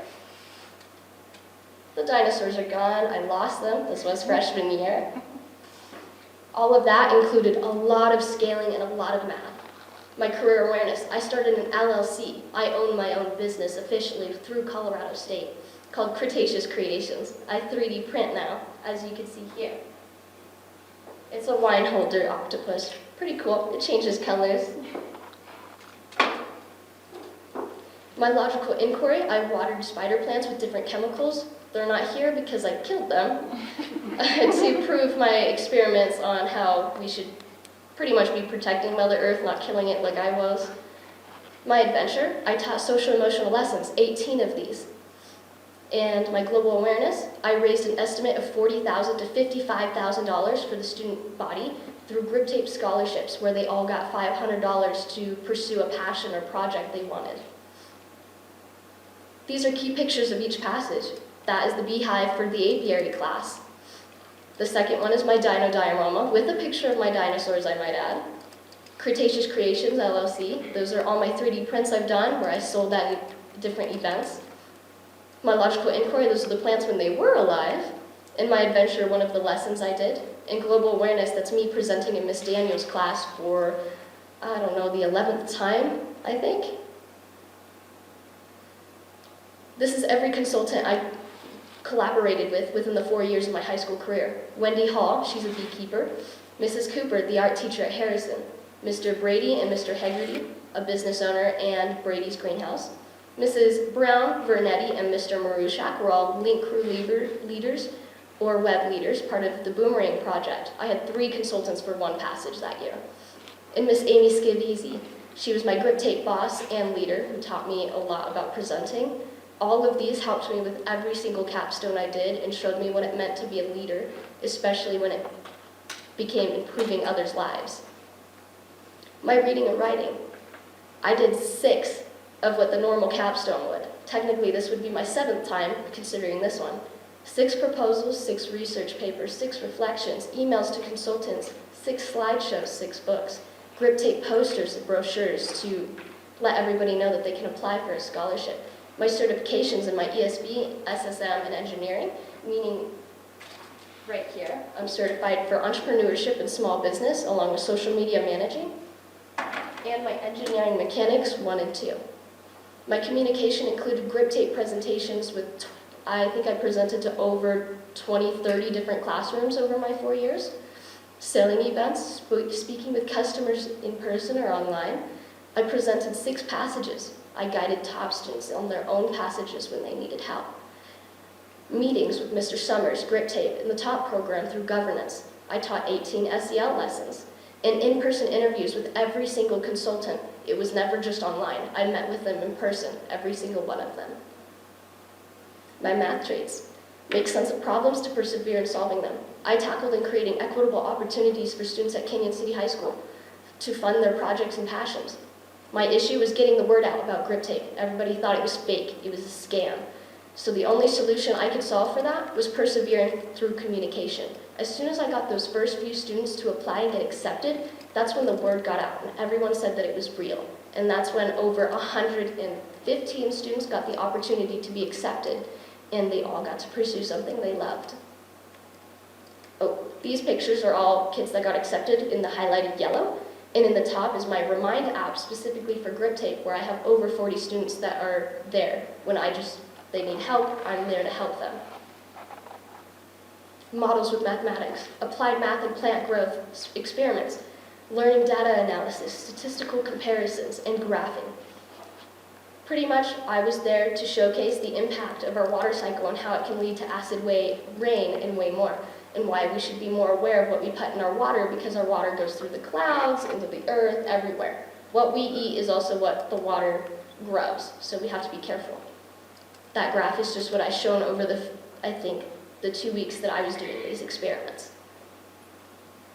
Looks for and expresses regularity and repeated reasoning. I use budgeting and financial planning in entrepreneurship projects, creating and selling candles, which was my first business idea. As you can see here, candles I used to make. My issue was pricing and breaking even, expenses, income. Anything that involved business and anything financial, I needed to know exactly and pinpoint why I wasn't making money, how I could make more money, where do I need to start. Setting the prices right to gain customer sales, selling the right amount to break even, or putting money back into the business so that I can gain the equipment to grow my business. There's so much that goes into it because it's all the same.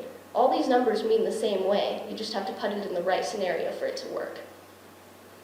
This is an example of how I broke even, the spreadsheets I used. They have grown over the years. My traits and skills. Agency, prepared for future successes. My experiences in entrepreneurship and my career awareness passage have equipped me with valuable skills, problem solving, budgeting, leadership, that will prepare me for future business ventures in leadership roles, such as owning my own business, my LLC, or any career that will need a good leader for a future job.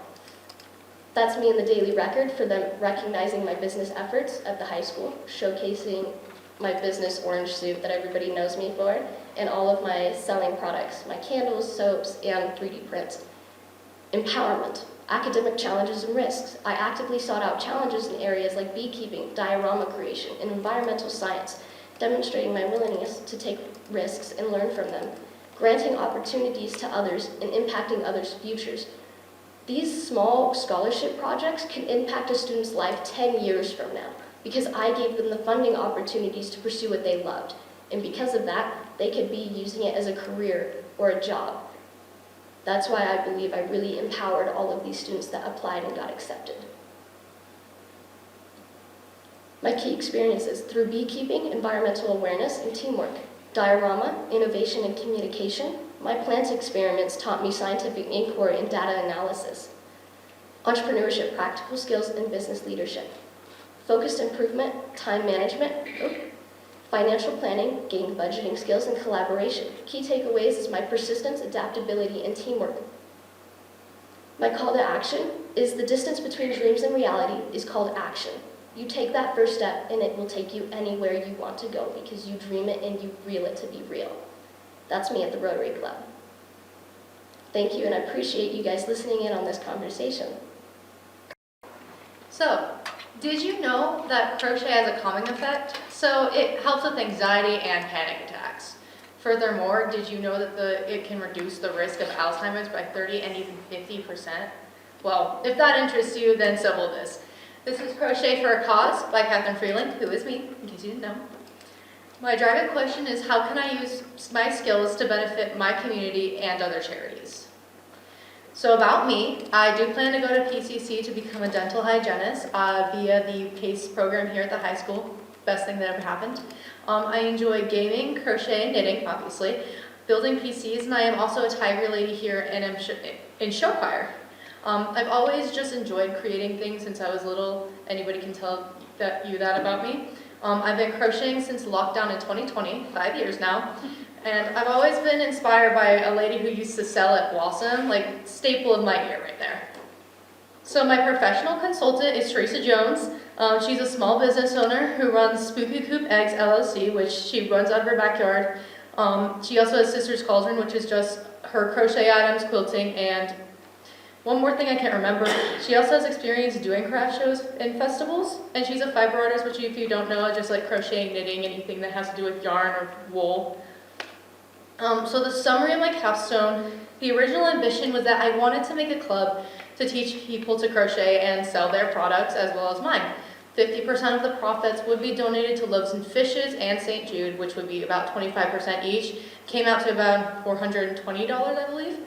The rest of the earnings would be split and distributed to participating members, which were almost none except one girl, but she just wanted a crochet cap from me. Why did I learn to do this? Well, I've always wanted to do this, so I wanted to continue to do this whenever I could. I'm also very passionate for crocheting, and like I said, I've dreamed about doing these since I was little. In the end, the goal of my capstone was to bring traction to a cause to support my community. I also wanted to spread my passion for crochet via my club. I wanted to learn how to be a successful business owner. So far, it's going great. I also wanted to develop effective organizational writing and communication skills. Those are big ones for me. So for my timeline.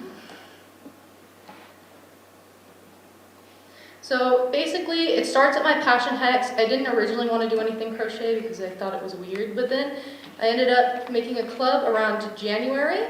So here is my sign, some things I've taught people, and then eventually, unfortunately, the club did die, so I took matters into my own hands. I created a social media a social media page on Instagram and a group on Facebook. And finally, I had the craft show in July, or it was the Whitewater Festival.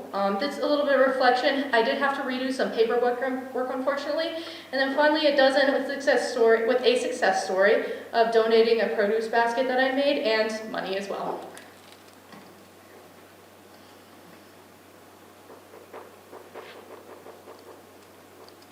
So knowledge and communication, reading and writing, I had to write quite a few emails.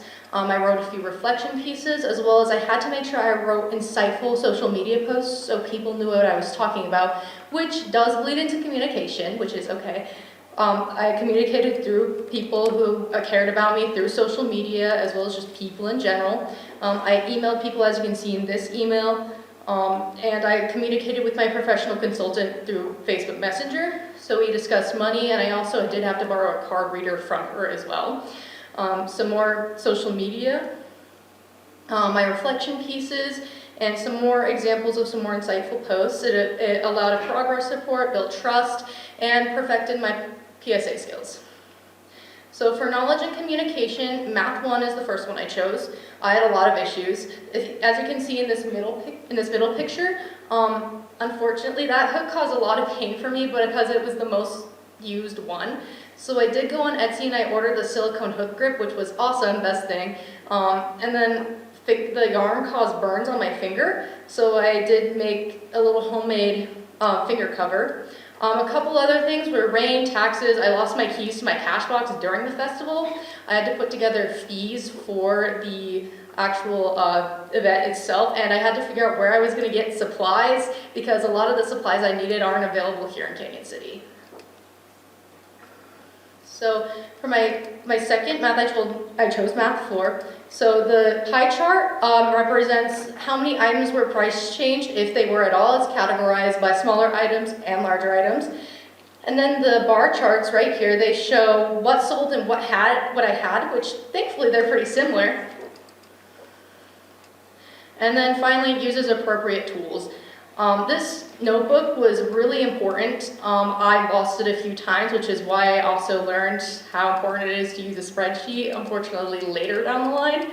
But I also used crochet hooks, scissors, this whole box I bought exclusively so I could keep everything together. We used tarps because it rained on the first day and we were scrambling to make sure that nothing got ruined. I used a card reader, as I said, and a calculator because I just need to calculate my estimated profits. Here are some examples of what I actually wrote down in this book. It was just pages and pages, and then I learned later on how easy it was and how good it looks and how easy it was to track on a spreadsheet. So for my traits and skills, I chose tenacity and reflection, and I chose these because crocheting all my items took a lot of time. It was a pain. The next thing I said was I had to stick with my club. That took a lot of tenacity, and it was also a big reflection piece for me because I had to learn what would work and what wasn't working and why people left. I also had to acquire my booth items. It took a lot of tenacity and money in general, and then reflecting on where I would get all the money for it. Running the booth took a lot of tenacity because I was standing there for more than 12 hours both days because I read that it allows people to be more wanting to come into your booth. And then finally, I do have a what sold paper. This just reflects on what the price was or what I changed it to and why maybe I changed it that way.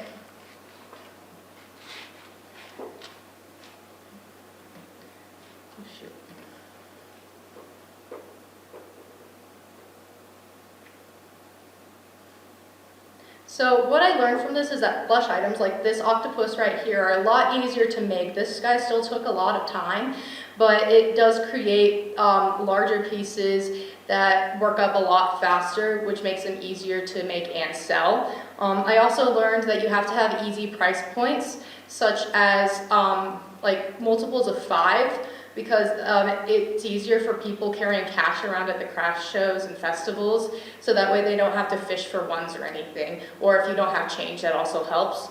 It's also really expensive to start out. If I didn't have people who supported me, I would not have tables or a tent to actually help set this all up. I would have been dead in the water. So how do you apply this in life? There's always going to be long tasks wherever you are. It doesn't matter what job you work, or if you're going to college. Like if you have to make a big spreadsheet, a big project. Another thing I learned and that I can apply is you can run a small business. Like I can run a small business now, and that's really helpful to me because I can do something I love and make money from it. I also now understand how to adapt to consumers. Without consumers, where would we be? Finally, if you don't reflect on what works, then you won't do well anyway. If you reflect on what works and apply them, you're going to have more success later down the line. So this is just some pictures of after the festival, thankfully looking pretty empty. My biggest lessons that I learned was that my main challenges were crocheting for a long period of time. I had to learn how to do taxes. Oh my gosh. If it wasn't for the Chamber Alliance, I would have accidentally committed tax fraud. So yeah, you also have to have proper preparations for the unexpected. It rained me out the first day. You have to, my challenges were figuring out how to successfully run and set up a booth, keeping club engagement, and organization. These challenges benefited me, however, because I know how to do this now. I know what works, and I have proper preparations now going forward. I also learned tenacity and an importance for digital organization. So my call to action is that there are tons of ways to support your community. Find the thing for your cause. Find those who support you as well. Persevere through the challenges and don't quit. And these are just some acknowledgements from my friends and my grandpa who have helped me throughout this. Hi everyone, my name is Cameron. And I'm Ashlyn. For our capstone project, me and Ashlyn coached a group of 6th and 7th graders from the community volleyball. There was a club volleyball team up in Springs, and the director of the Canyon City teams is the head coach here at the high school, so we got in contact with her, and we volunteer as a head coach. So I'm Ashlyn. I'm a part of the health science pathway here at the high school, and my aspirations after graduation is to go to UCCS for nursing. And as my connection to this project is I've been doing volleyball for about 8 years now, and most of it has been through the head volleyball coach here. My name's Cameron. I'm also in the health science pathway. I've done sports and clubs all throughout high school, and wanted to help girls start that early on like I did, and it really helped me. After high school, I'm going to go on my mission for my church, and then when I return from my mission, I'm going to go into the nursing field and, just like Ashlyn, get my RN and stuff like that. So for our professional consultant, his name is Eric Hunsberger. We met him our freshman year of volleyball. He had just started out being a volunteer coach for the volleyball program here. He had started coaching in 2012 when he moved to Colorado. And he's been playing for about 18 years on and off. He started out at 18, and then he started out with rec leagues and intramural leagues. And then he was recruited to be playing for a regional USA Men's Traveling League before moving here. Our summary. So like I said, it's up in Springs, the club is. It's called Altitude Volleyball. And we have a group of about like 10 to 12 girls. We text them where the location is of the gym because the gym times move every Friday, and we would go up to Springs, play 2 volleyball games, and then go back home. And it was every week for about 2 to 3 months.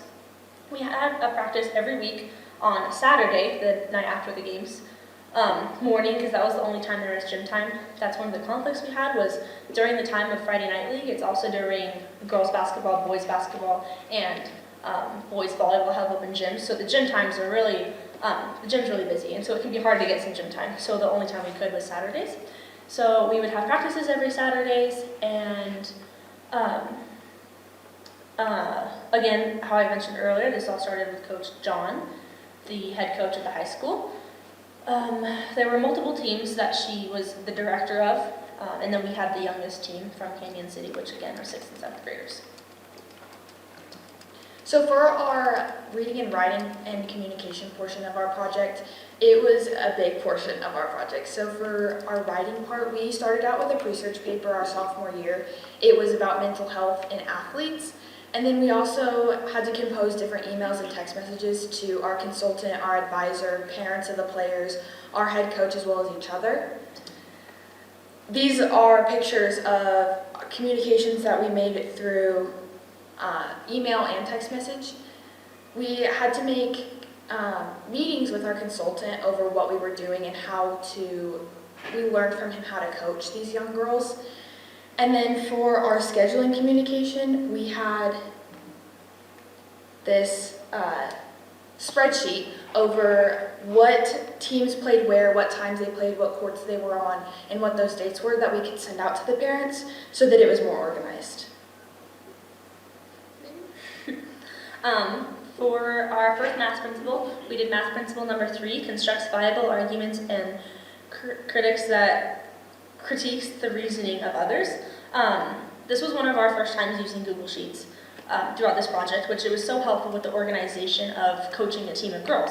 There were a lot of girls, there was a lot of concepts that go into volleyball. There's passing, setting, hitting, there's all the basics of form, there's all the basics of where to pass the ball and when to pass it, talking, communication on the court is huge. So there's a lot that goes into volleyball. So we used Google spreadsheets to help with the progress of each girl. We took stats the very first game and the very last game of the season, and then we put it into graphs as shown in this photo, and there's more on the next slide. And it shows personal growth, and we did the team's growth all together. And that just includes skill. There's also so many things like their love for the sport grew throughout the season, and we were able to tell that a lot as coaches. So for our other math principle, it was use appropriate tools strategically. We had to learn how to use spreadsheets, calculators, and graphs. For our calculators, we had to calculate the amount of attempts they had and then into their errors and their successes. And we used that and we put it into a graph so that we could show you guys what it looks like. Those are the numbers showing like aces, errors, and attempts for serves and stuff. Different things had different ratios. Like for service E, you can get 1, 2, or 3. 3 is the best, and so we kind of had to use that as like a rating skill for ourselves to like grade them on, if that makes sense. And as you can see on the bottom, it shows serves, attacks, serve, receive. Those are all different skill sets for volleyball. And then our last math principle was 6. Attends to precision. This photo right here is an example of one of our practice plans. Our practices lasted for 2 hours, and we chose the drills that best matched where they're at in volleyball, what they need to work on, things like that we saw the night before at the actual games. We made sure to split up the drills to be gameplay and skills, so that it wasn't just all basics, all skills in one practice, or just a whole bunch of gameplay in one practice. We wanted to make it a good balance between the two. We also made some drills that were very consistent throughout the whole season. We would do hitting lines and serve receive every single practice to help the girls get that form of muscle memory of the basics, because as practice and games went on, we teach them more things, get more like intricate in things, and have more details in what we're teaching them. And so having that 1 or 2 drills that we can go back to every practice to just remember the basics and not forget those. So for our trait that we're presenting to you guys as civility and collaboration, for civility, we really wanted to show our passion for volleyball through these young girls. We've been doing it for so long that we wanted to be able to be a part of it and show them that it can grow. We also had to communicate with different age groups. We communicated with a range of people from 6th graders to adults, and having to change your communication ways and language to better fit who you're speaking to. We worked with so many different people. We worked with each other, we worked with other coaches, we also worked with different players. We didn't just have 6th graders, we also had 9th graders as well that were like intermixed with our team that we were working with. And then also their parents. So for what we learned through this is we learned that you definitely have to change the way that you talk to a 6th grader than you do a 10th grader per se. So in volleyball, it's common knowledge to be told you need to have softer hands. Not everybody's going to understand what that means. So whenever you're setting, you want to have soft hands, and being able to show that to the kids was really hard for us. So changing our language to, you need to make your plates, you need to make your hands more like a basket than a plate. And that really helped us show like what they needed to do. And then for our application to this for our lives is that you have to use scheduling and communication in your life. Everybody communicates day to day, and it's not like you have to be able to adapt to that. And so learning how to compose the professional emails and everything like that was really important for our project. We also had to work together a lot throughout this project as coaches. Me and Ashlyn are both kind of independent people. We're all both very controlling people, and so being able to work together and be humble about ourselves, knowing that we have different skill sets. So we're going to do a quick demonstration. Ashlyn is a hitter in volleyball, and I'm a setter in volleyball. So just as you watch Ashlyn's hands and maybe listen to the sound as she sets the ball real quick.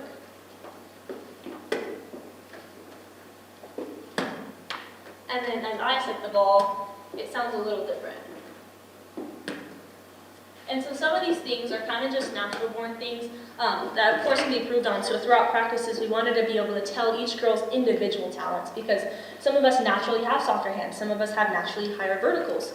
And so being able to improve on their personal skills and letting them, when they come up to me and ask, how do I do my approach for hitting, I'm going to lead them Ashlyn's way, because she can teach them more about that.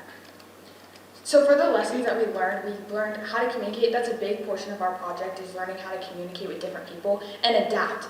We had many different instances that we couldn't get into the gym because of gym availability. For one instance, we went up to a volleyball game and we were double booked. And so we had to mass text all of our people that we couldn't play that day. So being able to adapt to that and learn that. For our project, this connects to my aspirations after college, after graduation, because I want to continue to be a part of the sport of volleyball, and coaching is one way to do that. And as for me, it connects to my future aspirations because I'm planning on staying in Canyon City for the next couple of years, going to college here, and so being able to still stay in contact with my community and stay in contact with the sport that I really love after graduation is really a huge part. So for our call to action, we really wanted to show that sports are very impactful and that increasing the number of people to our high school program was really important for us. Changing it from 13 girls our freshman year to 35 this coming year was a big impact to us. And for you guys, I want you guys to really think about how you impact the youth. Everyone has a different instance of whenever they can remember a teacher or a coach that impacts them, positive or negatively. So being able to look to how you guys connect with the community. Good evening, my name is Helen Lopez and this is my capstone project, Healing Through Creativity. Within this project, I sought to answer the question, how can art help me cope with my mental health and connect with others with similar experiences? So starting with a little bit about me, one thing I want to say is art is my #1 passion. It's my identity, it's just my whole livelihood. So that's why I'm really excited in the future to be able to work within the art and design industry, and it's also why I chose to be within the Arts and Hospitality pathway. On to my professional consultant, India Beach. She graduated from SU Pueblo with an arts education degree. She's also the current FCA director, and she's also my former internship supervisor. Within my internship, I got to learn a lot about how an art show is supposed to be and how the process behind setting one up is. And I also got to do a lot of cool fun activities like working within children's art classes, as you can see with this image below. So as for my summary, what I did was I created pieces along with journals that I wrote at the time I created those pieces in order to accurately demonstrate the exact thoughts and feelings I was having at that time. I also did advertising, and of course I did my show, along with a survey that I had my audience members fill out after they finished viewing my show. So why I did this project is, my junior year was probably one of the darkest times for me. I was having a lot of issues at home, as well with abusive relationships, and at one point all of this kind of accumulated until I was diagnosed with severe depression and severe anxiety. And so I'm really thankful for my AP Art and Design class because it gave me the opportunity to express myself for the first time with my art. And so as I was on this road to recovery, I realized one really important thing. It was that what helped me the most, I feel, was feeling heard and being seen and just being able to connect with other people. So, in doing this project, my goal was to be able to spread this message and spread what helped me to other people in hopes to not only show art as a way, like a therapeutic method of coping, but also to connect with others through art. On to my timeline. Starting in January, I started my capstone. In August, I started my AP class and compiling a portfolio. Then in January, I scrapped that original idea, and I started a capstone related to this AP class. And then in February, I started journaling, making journal entries corresponding to these pieces I would create in my AP class. Then in September 2024, I discussed the idea of a solo art exhibition, also connected with my PC. And then I also created advertising in November. As you can see below is my flyer I created on the official CCHS Instagram page. Then in the summer I created a survey and a pricing sheet as referenced below. And finally I did my art show and I collected my surveys. So the way my professional consultant helped me and pretty quickly was she helped write in my mats for me, she gave advice and just overall general really helpful feedback to me on how to carry this out, and also I really was able to learn a lot about art shows in general when I worked with her at my internship. On to reading and writing. I did 14 artist statements for all of my 14 pieces, and then I also created a survey in order to record and my data, and also I made a flyer in order to advertise for my show. And on to communication. Here are some messages from my consultant. It may be hard to see, but basically it's me conversing with her about how, like, the certain measurements I needed to give her for my pieces in order to get the right size mats, and also for keeping in touch with her about when exactly my show would be. And here I have a picture communicating with Ms. Cushman about how I should price my pieces. And I also got a lot of help from Ms. Huminger in learning how to format this art show, as well as my peers and whenever I asked them to help me put up my show. Onto my math principle, number 4, models of mathematics.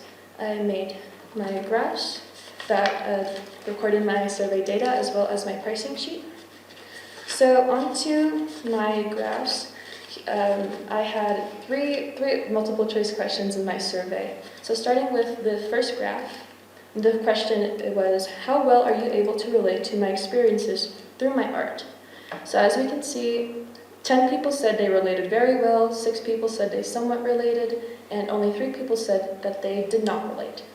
On to my next question, have you used art as a method to cope with your emotional state? So surprisingly, 15 people said yes, they have, and 3 people said somewhat, and only one person said no. And then on to my last question, after viewing this show, would you consider using art to cope with mental health? And not so surprisingly, the people who have used art to cope with mental health, or somewhat or haven't, answered the same for this particular question as well. And here's my pricing sheet, is where I just had all my piece names and the prices, and whenever we'd sold a piece, it would be marked off as sold. And so in the end, I raised exactly $200 with my art.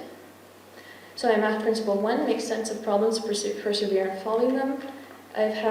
Throughout this project, I had a few advertising issues, as well as figuring out time and location, which I'll be showing in upcoming slides, as well as difficulties with my art.